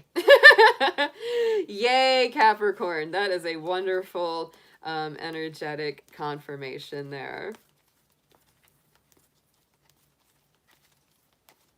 And of course, you know, this next 30 days, we are building up to the cycle of, you know, the Cancer full moon with the Capricorn sun after the winter solstice. So to me, this is just such a nice, like, energetic completion and payoff for Capricorn. And on top of that card, look at that, we have the card of growth. I love this card so much because it really, you know, it's that waxing crescent. It's, you know, the new moon, the waxing crescent. This is the building. This is those cycles really starting to move and work and progress in your favor. And of course, you know, she holds the watch here in her hand. Capricorn, you are a sign of timing. You are a sign of timing. And so to me, it's like there's that patience, there's that timing. Capricorn is very patient a lot of the time because they just know, it's like, time is on my side, things will work out, give something enough time and it'll come full circle. So let's get into some tarot for this, guys. I'm loving this goat reading though. This is really, really nice.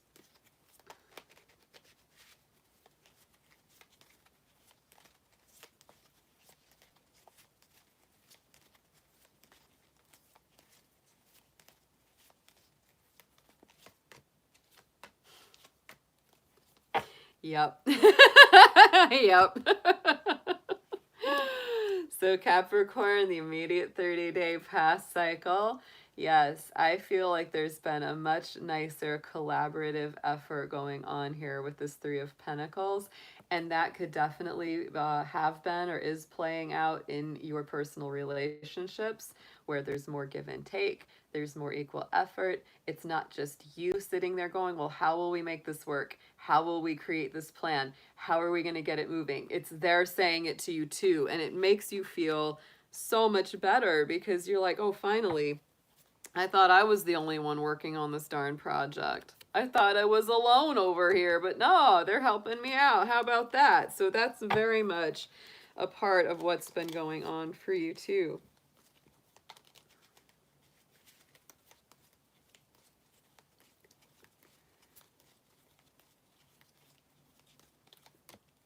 Seven of Pentacles. Did we say there's patience and timing all around what you've been working on. Yeah, Seven of Pentacles. So collaborative effort, collaborative building, and Seven of Pentacles. Look at that. Putting the seeds in the ground, nurturing those seeds, making sure they take root, making sure they grow, making sure that everything comes to fruition the way that you want it to. That is really what you've been very focused on, Capricorn.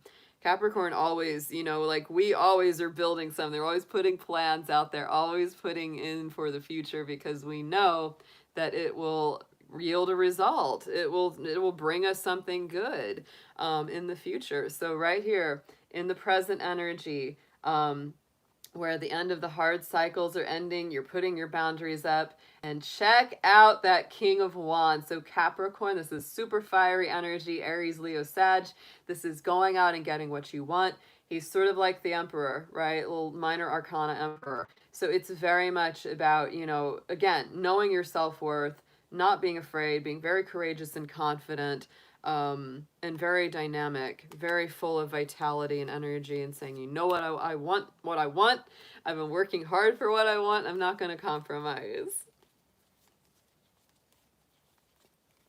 I also am getting the message, move me to the front of the line. That's what I hear, Capricorn. Move me to the front of the line. And look at this. Six of Wands, victory, recognized success, good outcomes, feeling like, yes, I finally made it. I finally did it. And a lot of it has definitely come from you not backing down on what you want and just being really dang persistent. We've got our new moon cap in Capricorn energy of the hard work paying off, the growth card here, and look at that, Six of Swords, moving to a better place, leaving the choppy, troubled waters, the confusion, the conflicts, the arguments, the drama, all of that garbage behind, and going to a better place because, oh, I love it. I love this card.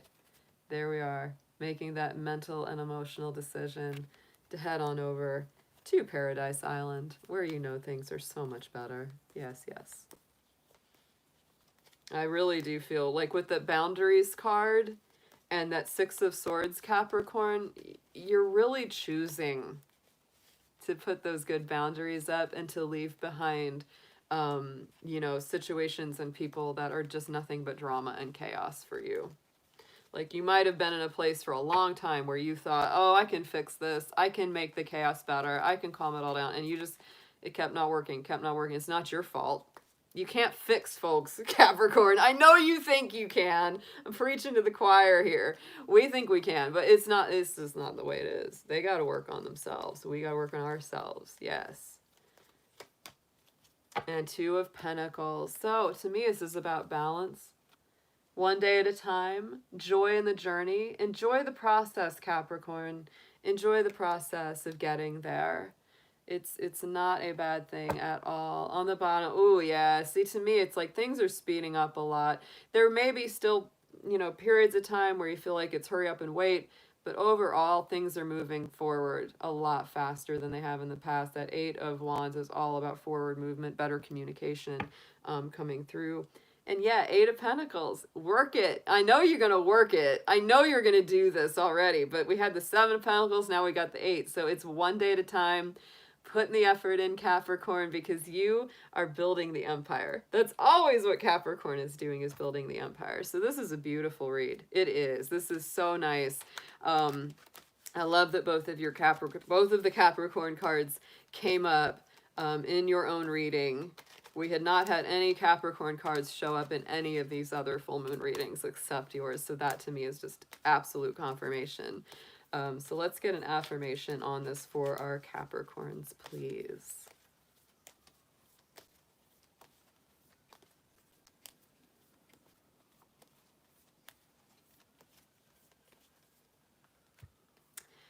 Possibility, Capricorn. Live in the realm of possibilities. Yes. Raise your standards. That's what that boundaries card and that Six of Swords is about.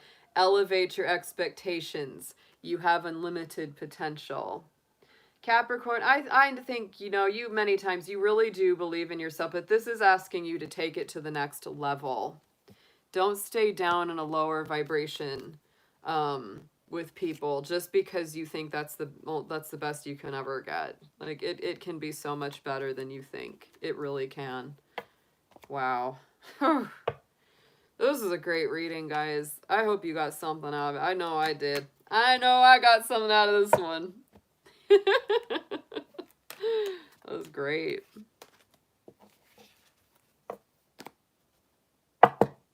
All right. All right. Who's next is our Aquarius. Aquarius. Yes. So Aquarius is going to be next. Let's clear these cards out a little bit for them. Let's do that.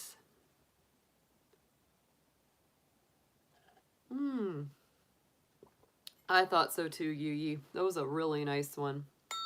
So good. So good. I love the full moon readings. They're a personal favorite of mine. They always feel good to me.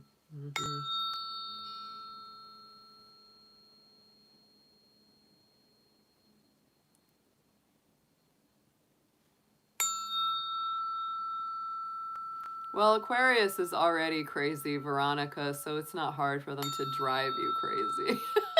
Because they're already crazy. My rising sign is Aquarius. I call myself a Capricornius because I was born right, like serious cusp. I'm a 29-degree Capricorn. But if I'd been born just a couple hours later, I would have been Aquarius sun. My mom was a Cap and my dad's was Aquarius. So it's like I have those two signs very strongly represented in my chart. My first 30 years of life was as a progressed Aquarius sun sign. So I know how it is. We are nuts. If you got Aquarius in your chart, you're nutty. Yeah. Not wrong, just different, not wrong, just different. We're definitely different. Little duck-billed platypuses running around out there. All right, Aquarius, here we go. And the interesting thing, of course, about Aquarius, that as it relates to Capricorn, the sign we just did, is that Aquarius and Capricorn both traditionally were ruled by Saturn. Before the discovery of Uranus, the Aquarius ruling planet, Saturn was considered the ruler of both of those two. And so that is why Capricorns and Aquarius both have some very similar personality traits. I would say out of all the signs that sit back to back, they are the most alike. Yeah. They're hard to pigeonhole, both the Aquarius and Capricorn. They both have a tendency to be loners, very independent, really like to do their own thing. So there's a lot of things that are very similar there. They tend to get in their head. They can get very cold when they're emotionally detached. It's a thing. It's a total thing. So very similar energy, and Saturn is going to be going into Aquarius on December 17th. So we've got some really, really strong energies heading Aquarius's way. Yes, we do. I've already been in it for so long with the Capricorn. Yeah. That I just know the Aquarius energy is going to be very interesting. So Aquarius, this is your reading for our full moon penumbral lunar eclipse in the sign of Gemini 2020.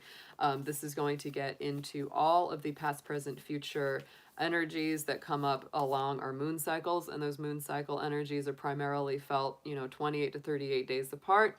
So this will look at the past, which is the last 30-day cycle or so of the last full moon. This will look at the current energies of the full moon that are hitting you tonight with our Gemini moon, and then we're going to look at the future with the next 30-day cycle building up to the next full moon. So I hope that makes sense, and we're going to go ahead and dig in. This is a very positive full moon for you, Aquarius.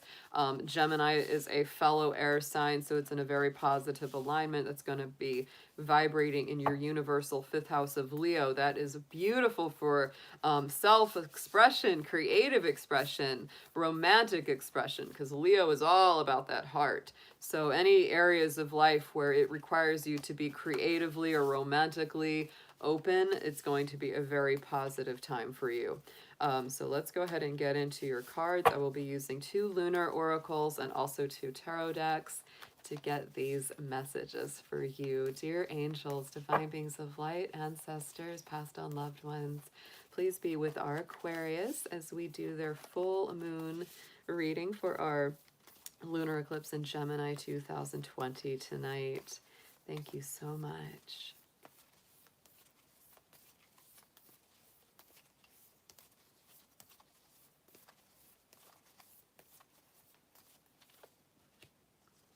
Wow. Oh, I love it. This is so beautiful. All right, guys, so our first card out, this is for the last 30-day cycle from that blue moon in Taurus. That would have been a very interesting moon for you because it would have hit that 4th house, which is your soul house. But expect powerful change, new moon eclipse energy coming in. So to me, Aquarius, this was really speaking to changes you didn't see coming, things that you couldn't even really predict. And it's really beautiful because that just says, Aquarius, expect the unexpected. You know, blue moons bring in the unexpected. And so I think you definitely got some of that coming into your life. And it probably made you go, wow, I never thought that could work out, or I never thought that could be a possibility. And suddenly, boom, all this stuff starts falling into place. So let's get a clarifier on that card. Creation. And that's interesting because this is a full moon card. This is a full moon card here for the beaver moon. And, you know, the beaver moon actually is the November moon because that is the time of year that indigenous people would notice, you know, the beavers getting really active, building their dams, fortifying for the winter as long as a lot of other creatures. And that's why it has that connection. That's why it's been given that name. So I really love that. It's a beautiful energy. And to me, this has really triggered quite a urge of creativity, of building, laying out plans for the future, right? Aquarius, you're always thinking about the future. And so this last 30 days has really motivated that. And I would say because this is really symbolizing the present full moon, it's like you were already getting a tap on the shoulder from the last full moon about what was to come. You know, it was already like, get ready, Aquarius.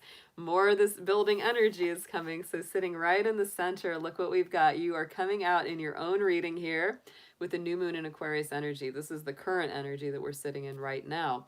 So like I said, bringing love into the situation, bringing more compassion, more empathy, more love, more caring into whatever you're looking at. And because it's the new moon, this is something that's starting and building, whether it's more love for family, more love in a, you know, romantic relationship, more love for your work, or projects that you're pursuing.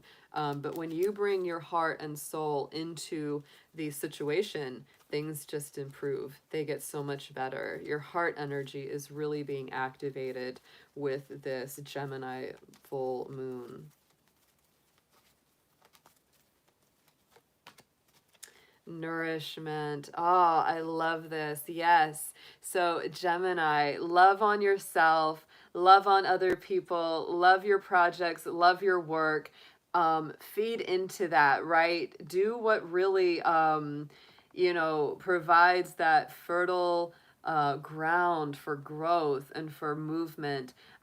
Sometimes this card is literal. Like I could really say that you need so much to, you know, make sure you're eating well, make sure that you're taking good care of yourself day to day and nourishing yourself, because that is also a form of self-love and self-affirmation. I get the feeling that there's a lot coming up in the future because this is the future card for the next 30 days, you know, the next month cycle here. And that is a full moon in Taurus card. Look at that. Your dreams need a practical plan. And the very interesting thing is both the beginning and end, this creation card and this card are the Taurus full moons. Very interesting. And so this says you gotta have a plan, Aquarius. Aquarius often has a lot of wild, amazing, inspiring ideas for the future. But this is saying that's awesome, but how are you gonna make it happen? How are you gonna manifest this, Aquarius? So it's really saying, take care of the particulars, especially around that Taurian energy. It's making sure, well, do you have enough money to afford it? Do you have enough room to build it, or whatever it is? Do you have enough space to put this to use? It's like, it's one thing if you want to create this project, but if you don't have literal room to manifest it in, then that's a problem. So it's really about laying out a very practical plan for these dreams to take place upon. That's why it's important you take good care of yourself right now, Aquarius, because you're going to need your energy going forward. The resilience card sits on top of this full moon in Taurus, clarifying it. So, to me, that's that waning gibbous, which is the phase, after the full moon. So to me, resilience, this one almost always feels a little bit like the energy of the Ten of Wands, right? It's really about having the toughness and the persistence to see something through to its completion, even if that cycle is very hard, even if it takes a lot of work and it takes a lot of dedication. It's like, that's what's going to be required to see this through. So, don't give up, hang in there, even if it's tough sometimes, even if it's monotonous and it doesn't seem very glamorous. Getting that, work done, it's very important because it's going to bring those good outcomes. So let's get some tarot on this for you, Aquarius. We're just going to do the same layout, past, present, future, around these lunar cycles for you.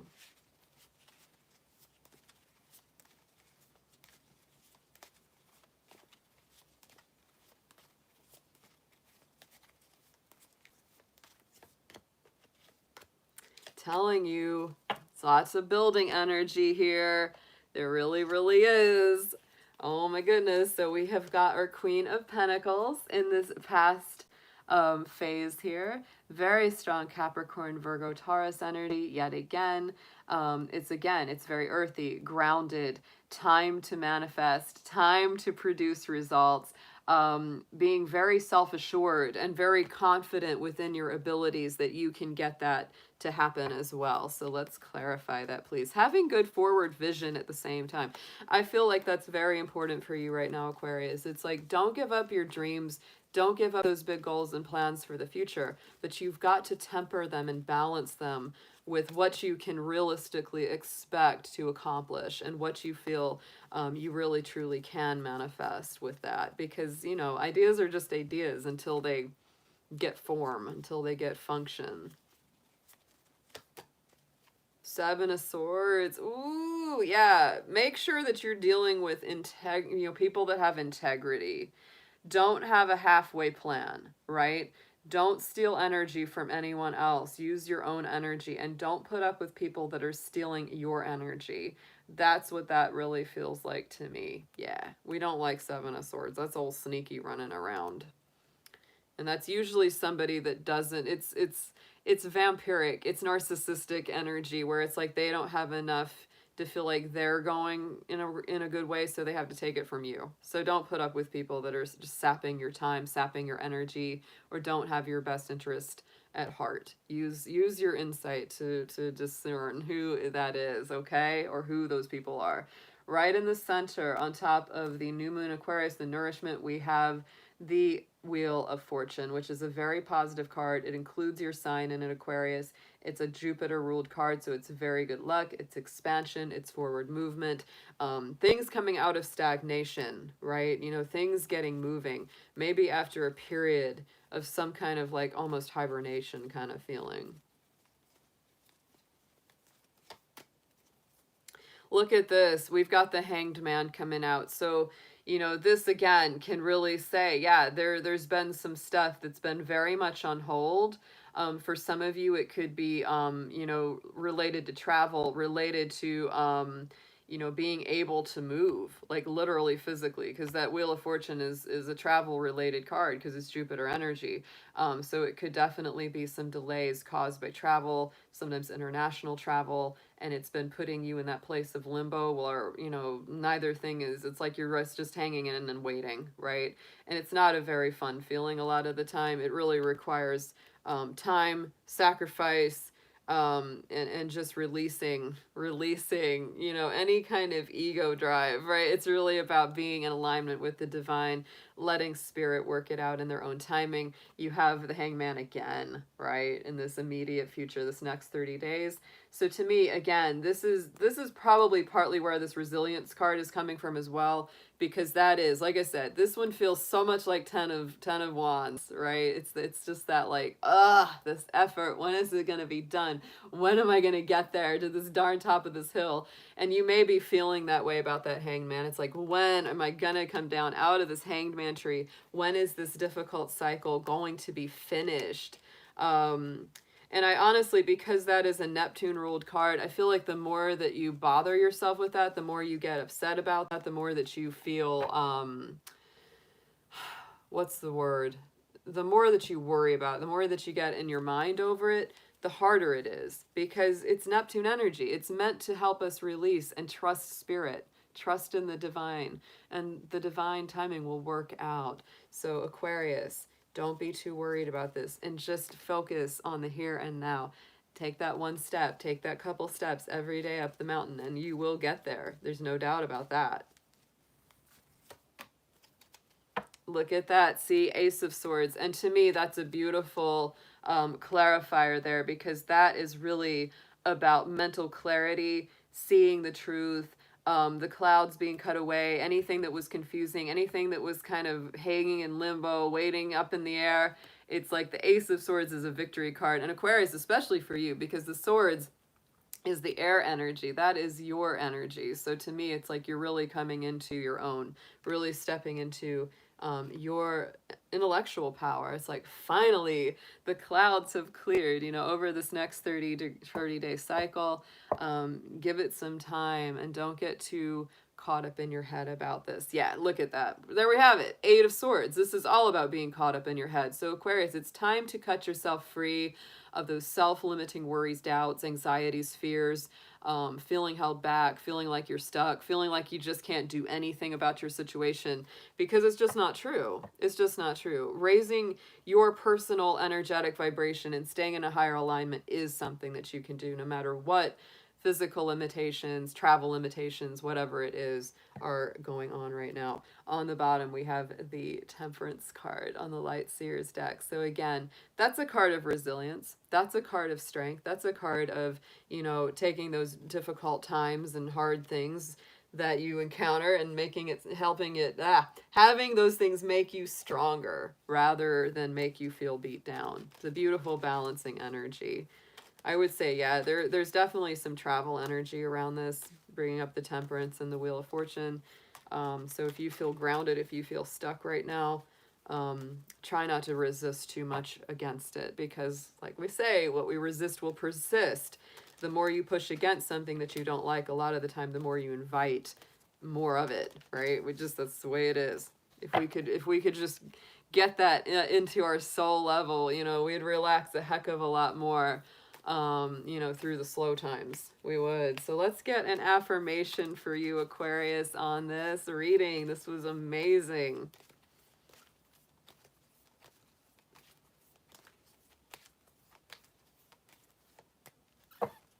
Celebration. See, I just feel like this is going to have a positive outcome. I really do.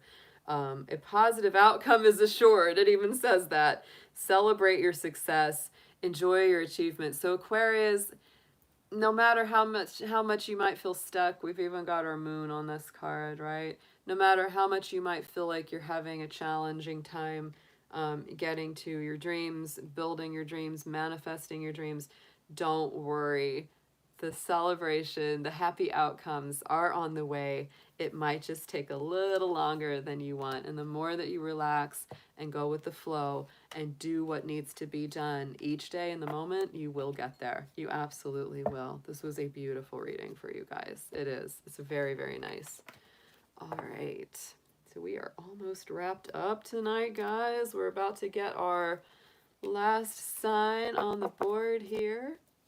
Chat's gotten a bit quiet, so I hope y'all are doing okay out there. Let's see what we've got. It's a cold, sleepy night. I'm telling you, I almost feel like I just want to jump in the bed after this and just go get some rest. Baby shark, doo doo doo doo. Yeah, baby shark is up. Baby shark. Jacqueline is so funny with that song. She has been driving everyone crazy with the Baby Shark song. It's so funny. Yeah. Oh, Moonchild's eating ice cream. That's what's going on.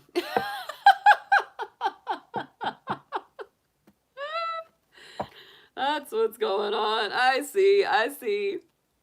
Yeah, whenever I do a Pisces reading, Jacqueline starts singing that Baby Shark song. Our little baby sharks. Yeah, Pisces. You know, Pisces needs to remember they can be that little shark. Use your teeth, Pisces. Sometimes you just need to bite someone.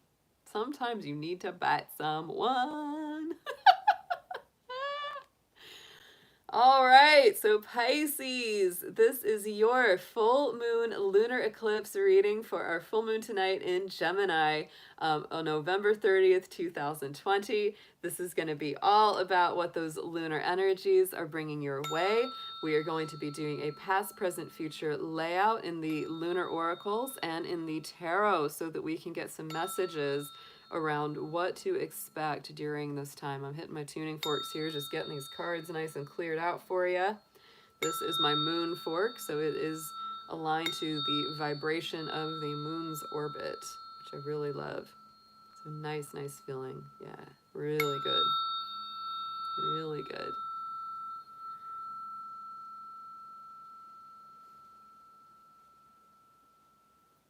All right, Pisces. So this particular full moon in Gemini, I would say is one of the more challenging for you. This puts the moon in your universal fourth house. The fourth house is the Cancer house. It is the house of the soul.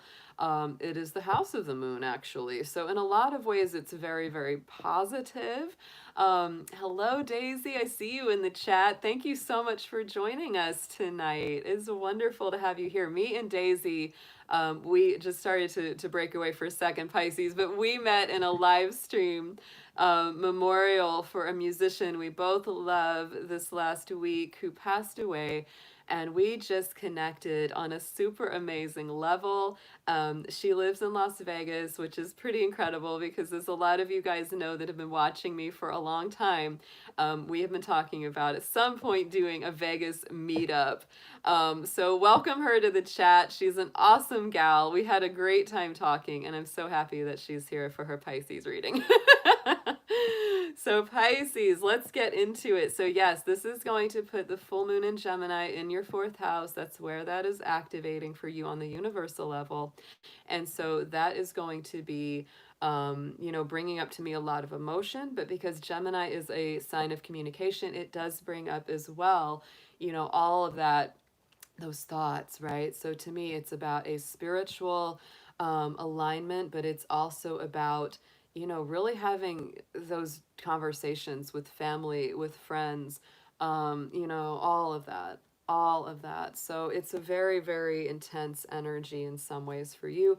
I would say that whenever you get that square, because Gemini is a square to you, Pisces, you know, you're going to feel a little bit of that friction. You're going to feel a little bit of that heat, right?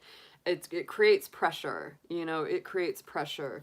So you will feel that. You will feel that going on. And it could lead, you know, over this next 30 days, you could be having those kind of intense conversations with family, with close friends. You may be doing inner child work, right? Or the things, if you have children yourself, you know, those kind of things could be coming up to the surface as well.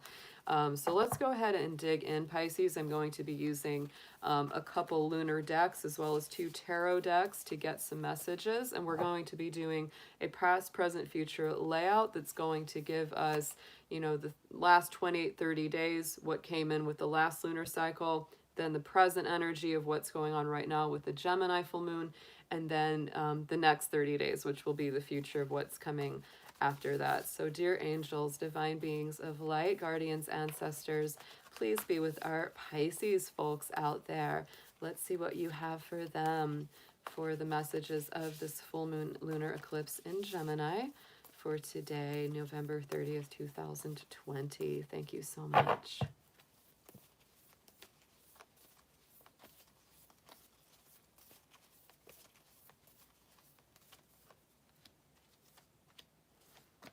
Yay, okay. You know, this card has come out a lot tonight, so I think I will definitely be pointing that out. So this last 30-day cycle, that would have been coming off of that blue moon in Taurus. And so it says adjustments are required. Third quarter moon. So, you know, Pisces, this last 30 days, there has been a lot of adjustment, a lot of things that have been changed, a lot of things that have needed to be reviewed and assessed and worked through. You know, the good thing that just happened actually yesterday, Pisces, is that your ruling planet, sorry, I'm burping, I've been drinking a bunch of tea. So, you know, the thing that happened over the last this weekend, is your ruling planet Neptune went direct. So I would say that for all Pisces, you may feel like you're kind of coming out of hibernation. And, you know, this last month might have felt very stressful and very tiring, because whenever our ruling planet is retrograde, we're just going to feel it. We're going to feel it energetically. So, you know, you may have had to make a whole lot of adjustments, move a lot of things around, reschedule things, etc. You may still be a little bit in that energy, but that's mostly what's on its way out, which is good.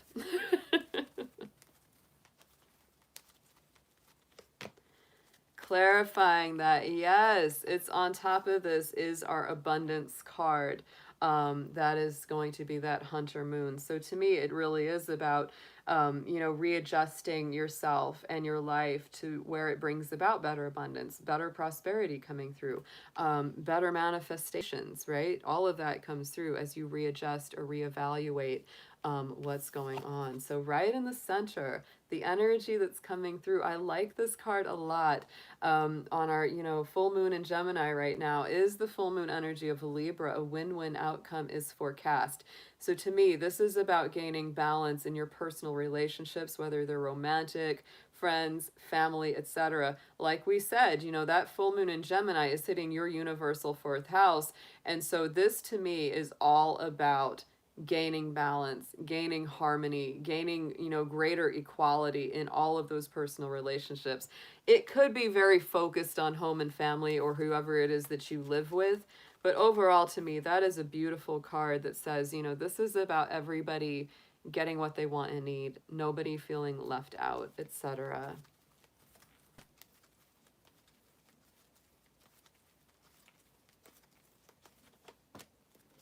And on top of this, check it out. Look at this, the acceptance card.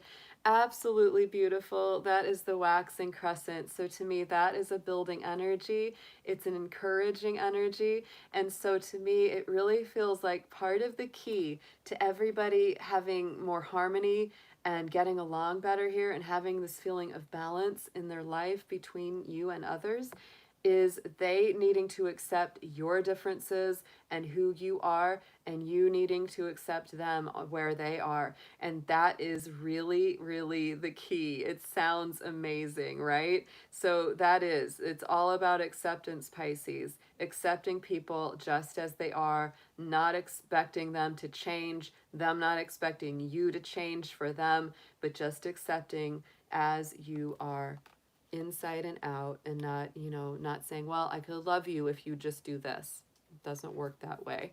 So next 30 days from today, this full moon energy is a time for healing. Look at that balsamic moon there, Pisces.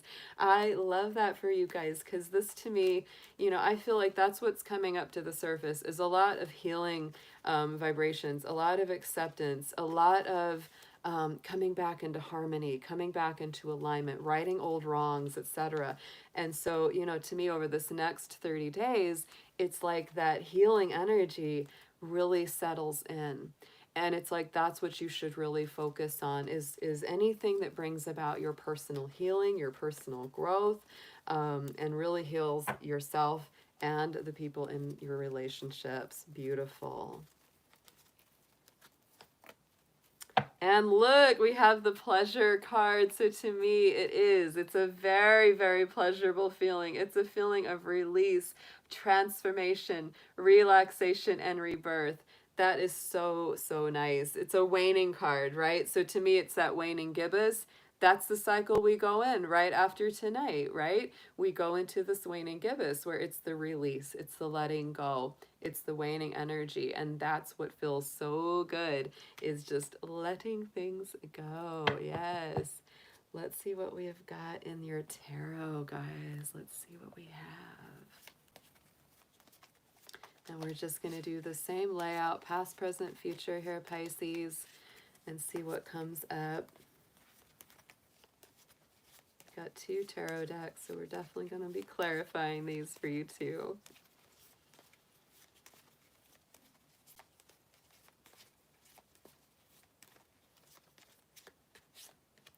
Ooh. Oh my goodness, Pisces. Y'all, I'm telling you, good vibes here. Oh my goodness. So last 30 days, we had this Knight of Cups coming up on top of the adjustments, the abundance, the hunter's moon. And to me, this is making those moves. This is your own energy too. The cup suit is all about you, Pisces. Very watery, very emotional, very mystical and spiritual. And so to me, it's like you've made these adjustments, you've worked on what you want to manifest, and it's like, okay, now I can accept that romantic or emotional offer. Now I'm ready to make that offer of, you know, on my own part. But to me, that's always that feeling of someone coming, someone's offering a cup of love to somebody there. Yeah, it's something that could have happened too over this last 30 days. And for those of you that, you know, are resonating with this, if somebody has come in, it's getting good. It's getting good. Wait till you see what comes up. Ooh, the Hermit. So this may be somebody that saw you kind of being a little isolated, or you saw them being a bit isolated, and they made that offer like, hey, Pisces, could you come on out with me? Or you said that to them. Yeah, and it's very healing. The connection is very healing with that Hermit card, I will say. So getting into the immediate energy, the present energy here with the Libra full moon, the acceptance card, and look at that, 2 of Cups. We have the 2 hands connecting here. We have the 2 hearts connecting here. We have Libra energy. So my Pisces, whether you're single, coupled, in separation, etc., this is some beautiful romantic relationship energy. I'm just saying, this is amazing. And to me, this is, you know, if there's a feeling, if there's a soulmate, a twin flame, somebody who's either coming into your life, coming back into your life, or is already in your life, you know it's magic, and you know it's right if there's this feeling of mutual acceptance, like they love me all the way through and I love them all the way through, and there's no judgment, there's no feeling like I'm just not good enough for them. It's really amazing. I love this energy here, guys. Yeah, and to me, this is healing a lot of old pain and a lot of old wounds. Both of you actually might come from a place where both of you have been in a lot of pain. 5 of Cups, right? Both of you have gone through quite a bit. Yeah, right? You know, and in some cases, depending on who you are, depending on if this resonates with you or not, it's like if you may be meeting somebody that's like, wow, we're meant to be, and oh my goodness, we're now finding out we've both been through a lot of heartaches and a lot of emotional pain in the past. In the future, look at this 10 of Pentacles, guys.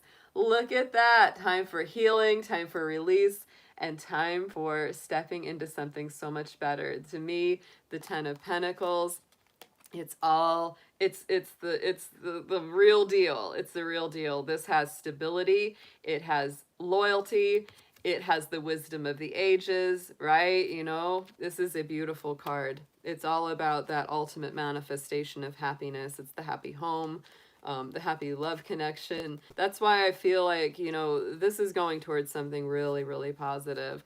Didn't mean for this to be a love read, Pisces, but it's kind of coming out that way. You know, it's really, there's a lot of love energy in this full moon reading for you this month.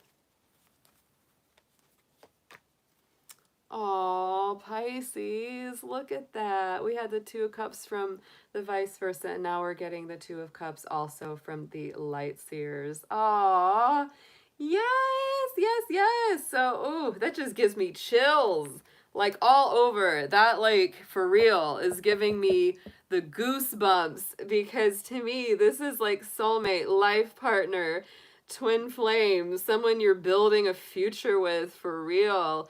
Both of you have really come from some dark places. Both of you have really survived some heartbreaks and heartaches, and you've both been doing a heck of a lot of healing.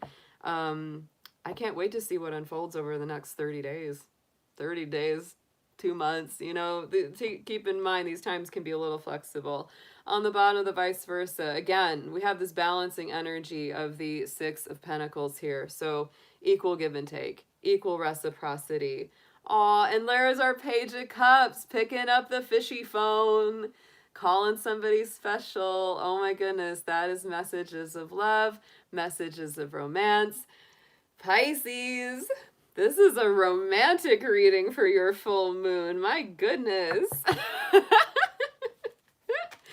It is. Let's get an affirmation on this for y'all. You had the most romantic full moon reading of all the signs this month. My goodness.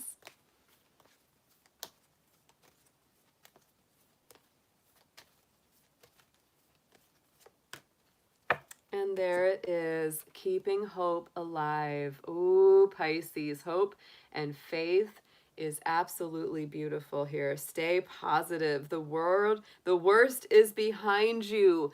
Look to the light. Look at that. Oh, Pisces, I'm in love with your reading tonight. I truly am. It makes my little Venus, my Pisces, my Venus is in Pisces. That makes my Venus happy to see this, because you know, that's how I feel. Five of Cups and the Hermit, right? The worst is behind you. You've gone through the pain. You've gone through the trials. You're ready for the soulmate. You're ready for the building of the real life here. Oh my goodness. Yay. Awesome. Awesome. Awesome. Love it for you, Pisces. Yes. Hey, Shanta. Oh, good to see you, sweetie. Hey, Fry King. Now, let me get to this. Okay, Krista Peterson. I'm going to take my robe off because now I'm all warmed up. When I start doing readings, I get very warm. So now I'm ready. I'm ready to let my hair down and all cakes. Okay, check this out. Everyone's talking about cake. Let's see what we got. This is cool. I love desserts and I love baking.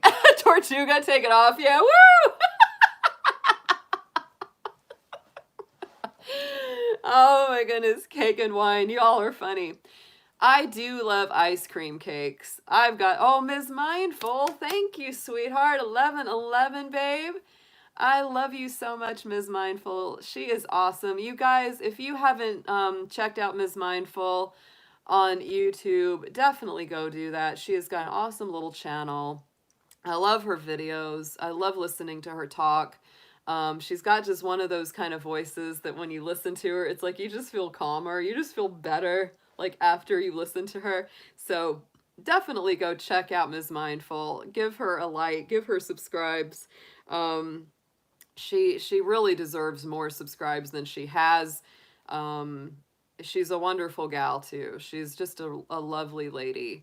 Shanta, we do need to set up our reading. Yes, we do. We definitely do. Oh my goodness. So everyone's talking about cake. I love that. I I do love ice cream with cake. I don't really like ice cream by itself, but when you put it with the cake, oh my God, it's so good, right? You're welcome, Ms. Mindful. I really want you to have more follows. Want you to have more follows. They're taunting you with cakes. Jacqueline, they're taunting you with cake.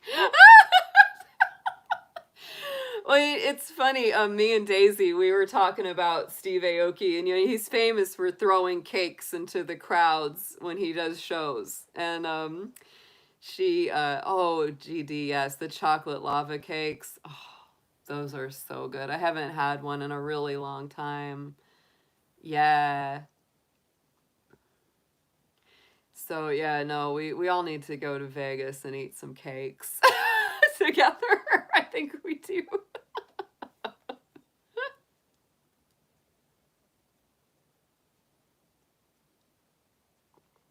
Yeah, those like warmed up chocolate cakes with the ice cream at Yoki's house nights. Is he still doing that, Daisy, or is he not there all the time? Because I did see him for my birthday weekend, and he didn't throw a cake. He threw pizzas. Guy's got a thing for throwing food, so it's just the way it is. Oh, are you going there, Miss Mindful, for your birthday? Oh, Fry King, happy birthday in advance. Oh yeah, I made an apple pie just this last week. Oh yeah, I was talking about that with one of Ms. Mindful, the Big 60. Awesome. Yeah. I was just talking with a friend about Vegas because it's funny when we went there earlier this year, we really liked it. Like we really enjoyed just the energy of it. It was strange. It was like I've been to Vegas before, but I didn't like the energy as much. But something about this last time we went, it felt really good. Like she was just like, I just want to move here, I think. Yeah. It was very nice. Everybody was super friendly and just really cool too. So I liked it a lot. Like it was just really nice. Lots of people coming, but not much to do. Yeah. Mm-hmm. German chocolate cake. Oh my goodness. My dad was crazy about that with the coconut frosting. I used to make those for him. Like when I was a teenager, I would make those cakes for my dad. Christina. Aw. I'm really not picky. If it's a good cake, it's a good cake. It doesn't matter what flavor it is, it's all good. If you throw a slice of like vanilla ice cream on top of any of them, it's gonna be amazingly yummy. Yeah. I don't do a whole lot of that kind of stuff. I don't have like a major sweet tooth, but once in a while when you got it, you gotta do it.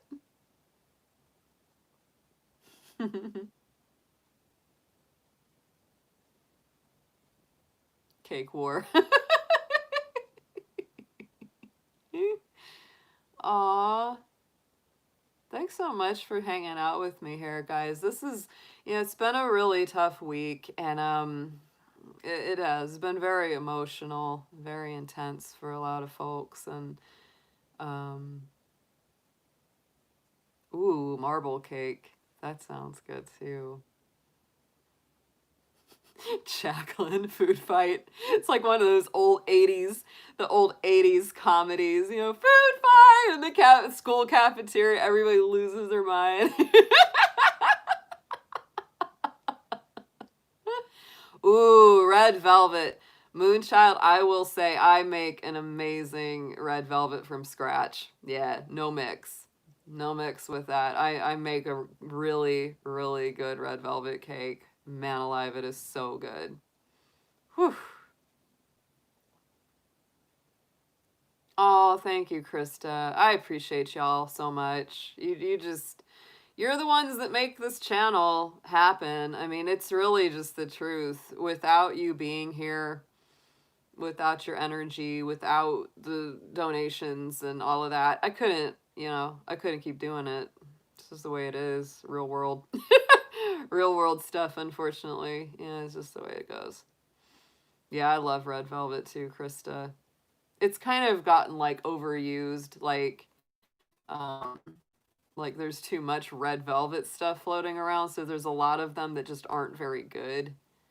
Yeah.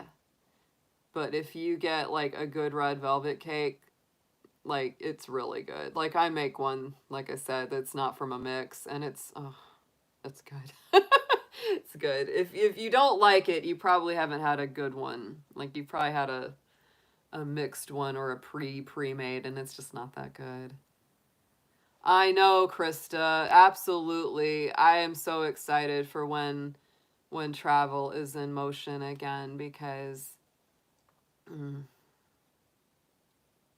yeah.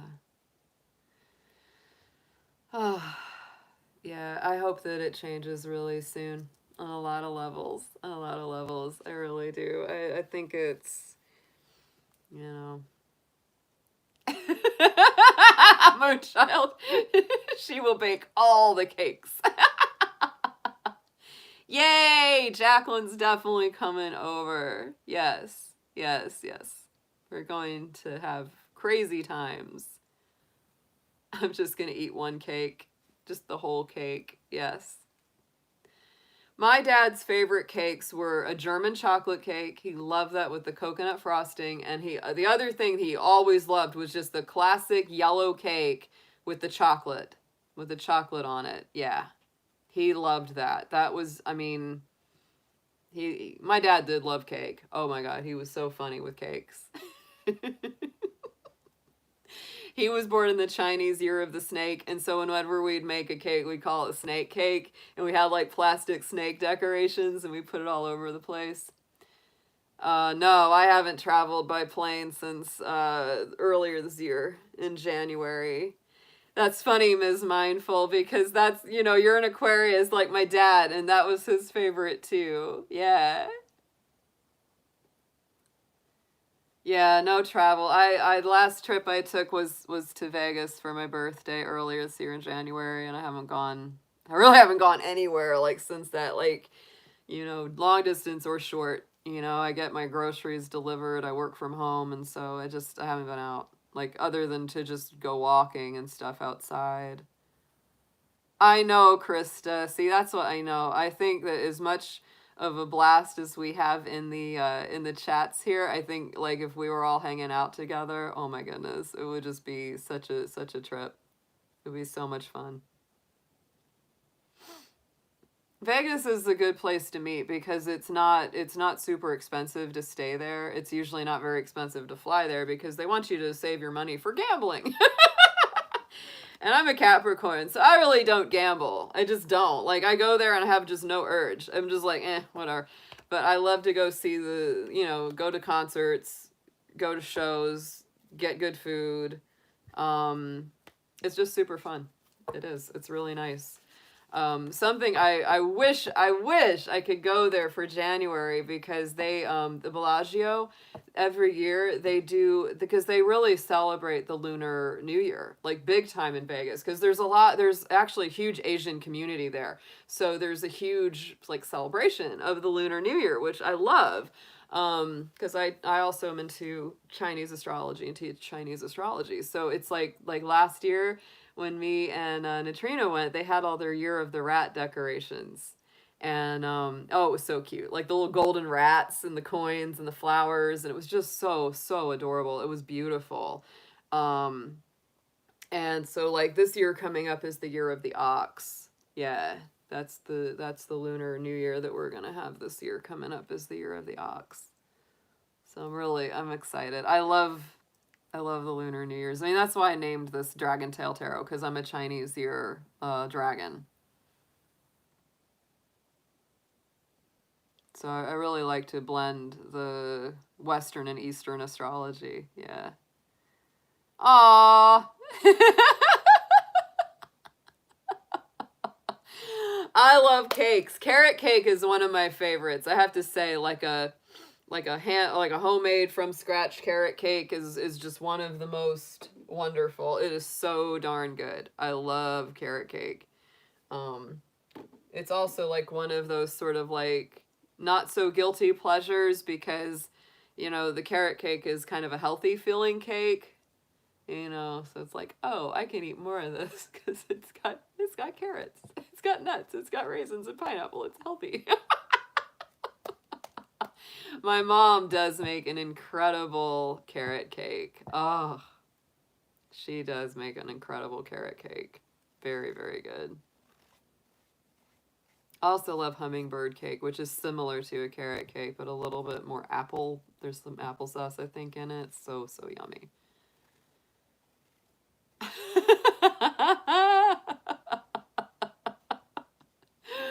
Oh, Fry King, they disenfranchised you from the cake plate. The cake list. Yeah, I can't say I'm incredibly picky. If it's well done, I'll eat it. If it's made well, I'll friggin' eat it. Like, I don't care. It can be any flavor. It's all good. Strawberry cake. I love strawberry things. I've always had a... You don't like carrot cake, Jacqueline? Oh my gosh. Wow. Oh, I love it. I love it. That's honestly one of my favorites. I love lemon cake, coconut cake. Oh, there's a Thai restaurant up the street. They make the best like homemade coconut cake. It is delicious. Yeah. Oh my God, it's such a good coconut cake. Like it has the coconut frosting on it and it's like they put a ton of coconut milk in it, so it's just not dry at all. Moonchild. She's like, I'm gonna eat that. I'm gonna make a carrot cake and you're gonna like it. Isn't that funny? Isn't that funny how, you know, some people, what they love is what other people hate and vice versa? I think it's so funny, isn't it? Ooh, yeah, mooncakes have the red bean paste because red bean is like super sweet. Oh my gosh, yes. Red bean is so amazing. Like red bean ice cream. Oh my gosh, it's awesome. I'm just not like a real picky person, like food-wise. I never have been. I can't really say there's a whole lot of things that I just wouldn't eat. Yeah, there's not a lot of things. Yeah.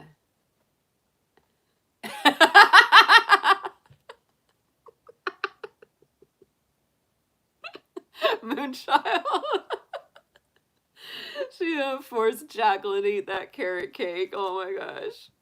Well, I'll tell you what, if my mom made the carrot cake, you might like it. Because I'll tell you, there are bad carrot cakes. That's just the truth, like with anything. You know what I mean? If it's not made well, ugh, you know, none of it's good. Oh, we freaking eat anything. Give to Dragon now. Please give to Dragon. I'll eat all your cakes. Yeah, I like the pineapple coconut flavor too, Christina. I do. The pina colada, yeah. Like, I'm not a picky food person ever since I was a kid. Like, my mom even said, she's like, all these other kids are like, we're all picky about foods and what they would eat. She's like, I put something in front of you and you just be like, you just be gobbling it up. I mean, yeah. My child, give her enough to drink. She'll eat anything. You guys are too funny. You're so cute. Oh my gosh. Pina colada and getting caught in the rain.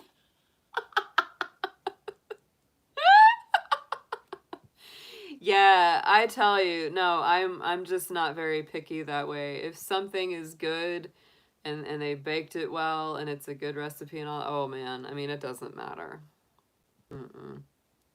Hey, Sarah Sargent. Hope you're doing good tonight. We already finished all of the rest of the full moon readings. We're just hanging out, talking about cake right now. We're talking about cakes and desserts. And having a meetup, a dragon meetup eventually in Las Vegas when travel gets safe again. Yeah. Aw, it's okay, Sarah. You can always go back and watch them when they're done. I finished up my full moon readings, Libra through Pisces tonight. The rest of them were done individually. Aries through Virgo, I got those done individually. No, Tortuga, cake is not a keyword for anything here. It's not a metaphor. We're literally talking about cakes. Yep, cake is code word for cake. That's it. Yeah, it's funny. You know, my mom, you know, she grew up in Baltimore, Maryland. And, oh, I know, Sarah, so much is going on. Yeah, my mom grew up in Maryland. And in, I think, like, it's Maryland and Pennsylvania, there's a company called Tasty Cake. And oh my god, like they're like, you know, like pre-baked snack cakes. Like they make these pies though that are just insanely good. Like I'm actually glad you can't get them where I am, because if you could, I'd probably weigh like a lot more. And because they make like these little lemon filled pies and oh, all kinds, and I'm just like, oh yeah. Yeah, GD Tasty Cake. My mom grew up with them, and the dang things, yeah, dragon food. Yeah, yeah. So good. No, I mean, just, yeah. I would have to say that, like, one of the things that's kept me, yeah, dragons definitely eat cake. Do you know that they made a book? There's a book. I couldn't believe it. There's a book, a kid's book called Dragons Love Tacos. For real. And so, like, you can go on YouTube and check it. Like, just type in Dragons Love Tacos, and there's, like, videos of people reading the kids' books. And I was like, how do they know me so well? I'm like, dragons do love tacos. I'm like, they know. I know my secrets. Ah, I miss tacos. I do. I miss going to some of my favorite. My dad's favorite Mexican place was called Mi Casa, and it was just like the best. It was a little family-run Mexican restaurant.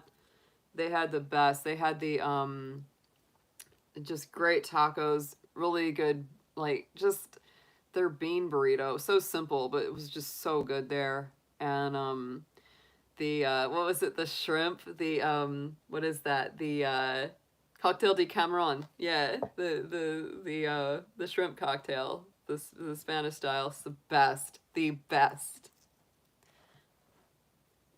Yeah. Kids trying to feed dragons some taco. Exactly. Yeah, no, it's all about it. It's about how if you want to attract dragons, you gotta feed them tacos.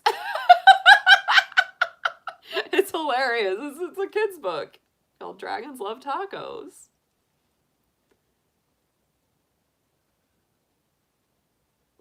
Flautas, yeah. Mm-hmm. Yep. I like the chunky, like the guacamole. They call it the I can't remember the name. There's a different name for it. Like it's a chunkier guacamole where they don't mash the avocados completely, and it's so delicious. Yeah.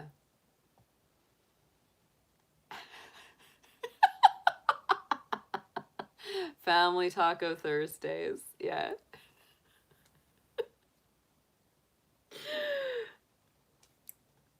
There's that joke about like white person taco night.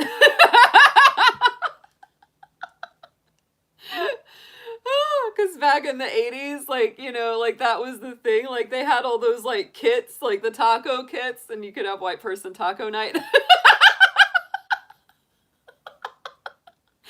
We did that when I was a little kid. We had white person taco night. We did. We totally did. Me and my friend Katrina, we were talking about that, and she was like, "Oh yeah, it was white person taco night." I was like, "That's what it was. That's what it was."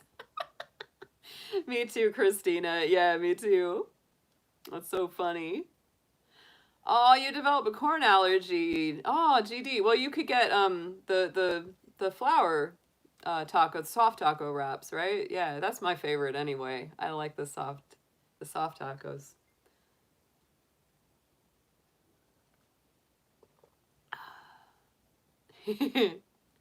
I'm glad, Sarah. Yeah, we have a good time in here. We do. We have a really good time in here. If there's tacos involved, yeah. Aw. Yeah. Oh, the other thing that I love is the chicken soup. Oh my goodness. Mm.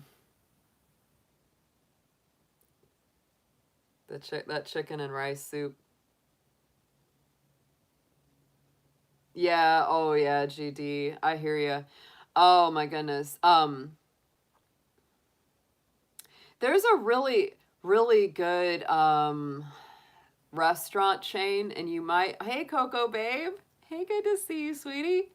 There's a really good restaurant chain called the Loving Hut. They're a vegan restaurant, vegan and vegetarian. I think mostly, yeah, they're vegan. They don't use any animal products. And I tell you, it is one of my favorite places. Like if I can't cook for myself, oh my gosh. And I'm not a vegan, but oh my goodness, their food is amazing. You don't have to be a vegan to eat vegan. And they make vegan cakes, and they are incredible. They make like everything, and they're like you would never know. It's like vegan, probably gluten-free too. And yeah, definitely recommended. They're all a little bit different, the Loving Huts, because they're individually owned, even though they're a chain. And so you have to kind of scope them out because, like, we have two in my area, and there's one of them that's really, really good, and the other is not so good because it kind of depends on the owners and what they choose to offer on their menus. But overall, I've just really, really enjoyed their restaurants. I mean, those vegan cakes, you would never know. I think they use a lot of coconut, applesauce, things like that that really give it that nice, that richness. Yeah. Well, good night, Sarah. Thank you for stopping by and saying hi. Yeah. Till this day, I have no idea what works. Moonchild. Oh my goodness. Yeah. Yep. If I can get a healthy cake, like a semi-healthy cake, I'm all for it. I do like to try to eat as healthy as possible. Yeah, I'm definitely more aligned that way. This part is just the way I am. I don't have a huge sweet tooth, but I do like my treats sometimes.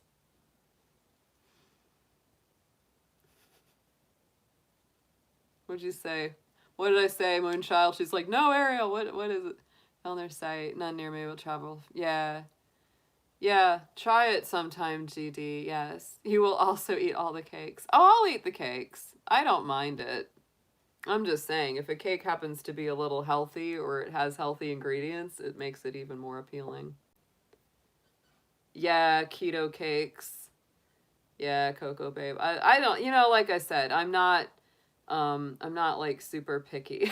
If something's made well and it tastes good, I'm like, I don't care. Give it to me. You'll rarely hear me say, oh, I don't like that, or I won't eat that. You rarely hear me say that.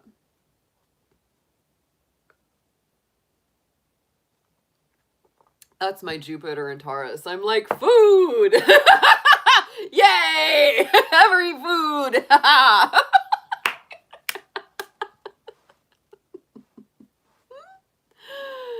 That's the truth, Moonchild. It is. You can always tell when somebody has made something, has cooked something um, in a loving vibration, or like just that they've enjoyed doing it. Like I would have to say that, like, over quarantine or isolation or whatever this year, like that's something, the two things that have really kept me in a good place are getting plenty of exercise and cooking. Like because I haven't been going out to eat anywhere.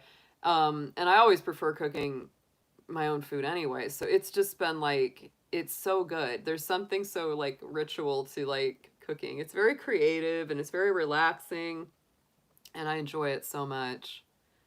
Yeah. Moonchild, are you a Powerpuff Girl? You got a little bit too much of that chemical X.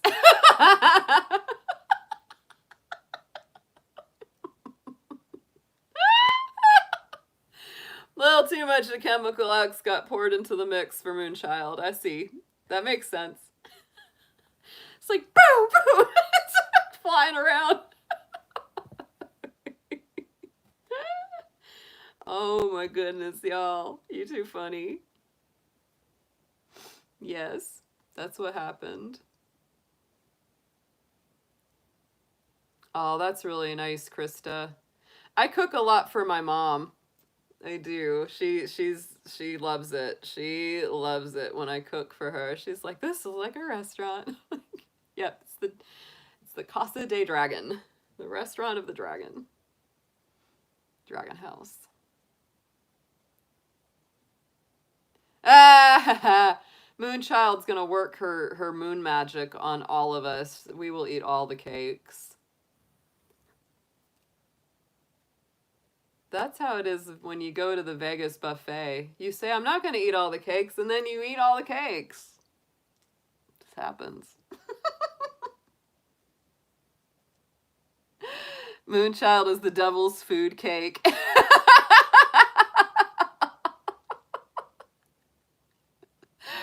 Fry King, Hansel and Gretel. Yeah, I mean, me and my mom, okay, this is so funny. She has been cleaning out our basement, okay? And so she found all these boxes full of these fairy tales, all these little fairy tale books that we had when we were kids. And so she started reading them and going through them. And yeah, you gotta run like the gingerbread man, Fry King, because these gals is chasing you. They're chasing y'all. They're gonna get a bite or two or three. So we found all these fairy tale books. Oh my gosh, they're so funny. And like, but me and my mom, like, we've talked about this. We're like, most of these fairy tales are really like dark. Like they're just really, it's like people read these books to their kids. It's like, wait, that makes a lot of sense why we're all screwy. Like that's stuff, like that's our formative years. And so I told her, I said, some of these books are so funny. Like, I want to go on my channel at some point and like read them in my sarcastic Capricorn style to you because it just made me laugh. It made me laugh so much. I was like, oh my God. So we decided like all the fairy tales have this whole like, they all have sort of like these common tropes and these common themes. And the big common themes are if you're pretty, you're good. If you're ugly, you're bad. Okay, that's really great to teach kids. Um, there's always some sort of magic person involved. Hey, Silver Star, appreciate you too, babe. See you soon. There's always some kind of magical person. If they're evil, they're like a witch. There's like evil witches and good witches. There's evil fairies and good fairies. There's often food involved, like a food you shouldn't eat or a place you shouldn't go. But invariably, these people always go there. And they always eat the thing that you're not supposed to. And then bad things happen. It's like...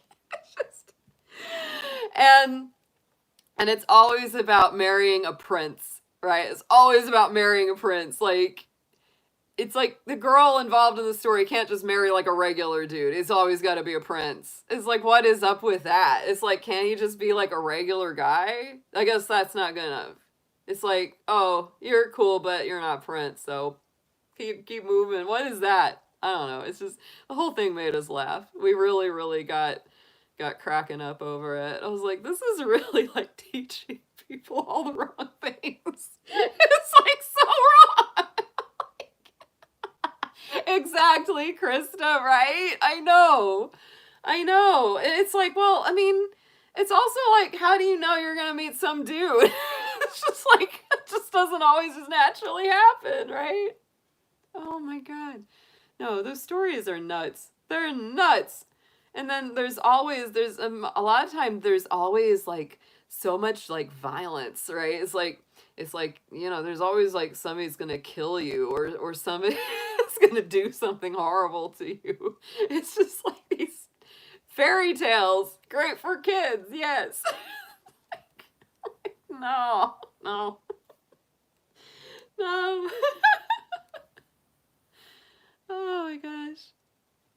Take care, Tortuga. Have a wonderful evening, and I'm so glad we found each other the other night. I'm so glad you're here with us. You have a good evening.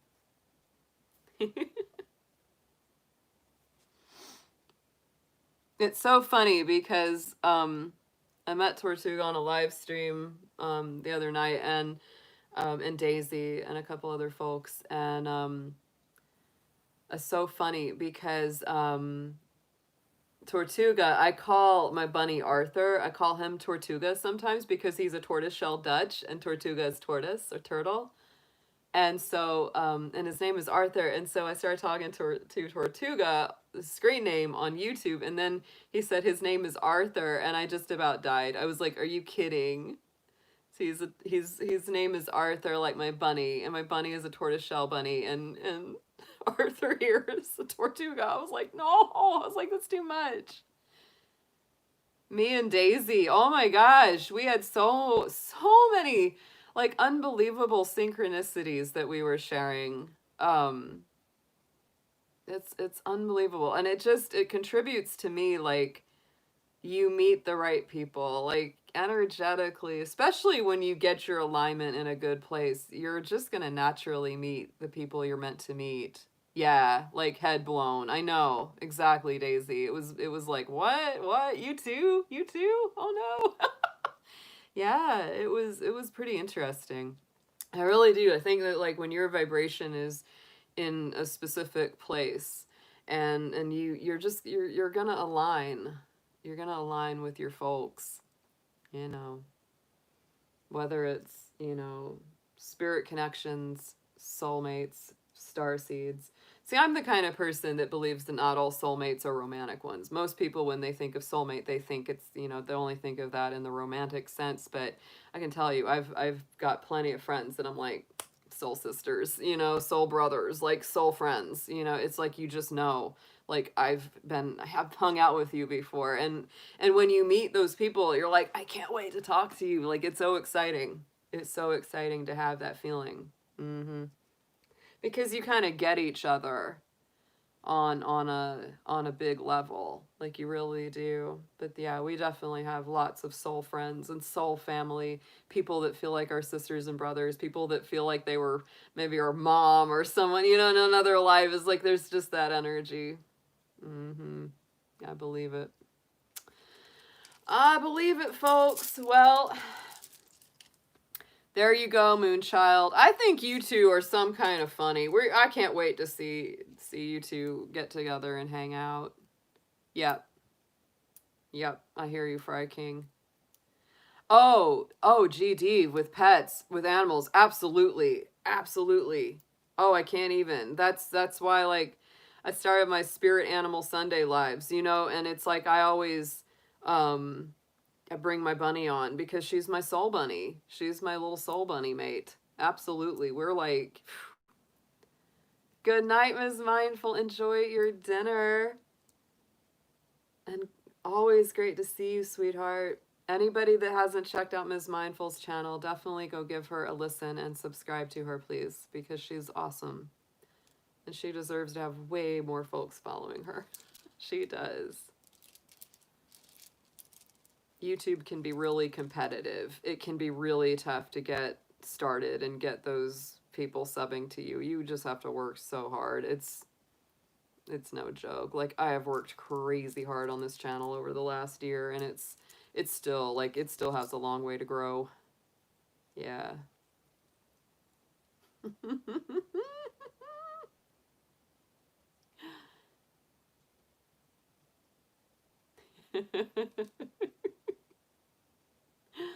All right, my darlings. Well, speaking of food, I think I am going to shuffle off and go fix myself something tasty to eat. And I hope you guys enjoyed the rest of these full moon readings. I hope that they were helpful to you. Hope that they were enlightening. This coming week, I'm probably going to be taking a bit of a break, bit of a rest. I will be planning to do my Friday lives and my Sunday lives, you know, coming up on the weekend. I'm gonna try to get some of my personal readings caught up with and done. And instead of doing December monthlies, I think what I'm going to just go ahead and start working on is our 2021 overview. And we will be having that solar eclipse and new moon in Sagittarius coming up in just 2 weeks as well. So we do have a lot of planetary energy. December has got a lot going on in it. Yeah. Yeah. All right, guys. Well, much love to you out there. Thank you so much for joining me tonight. I look forward, as always, to seeing you all again very soon. And I hope you have a wonderful evening and enjoy the vibration of this lunar eclipse. Yes. Oh, I will, Krista. I will. Aw, yes. Good night, Coco. Good night, Fry King and Jacqueline and Moonchild and everybody that's still in here. Take care. Aw, thank you. Yes, your Astro Mama. Thank you, GD. Yeah, have a great evening. Good night, Krista. Good night, friends. Yes, we'll talk to you all soon. Much love, much dragon fire. Good night.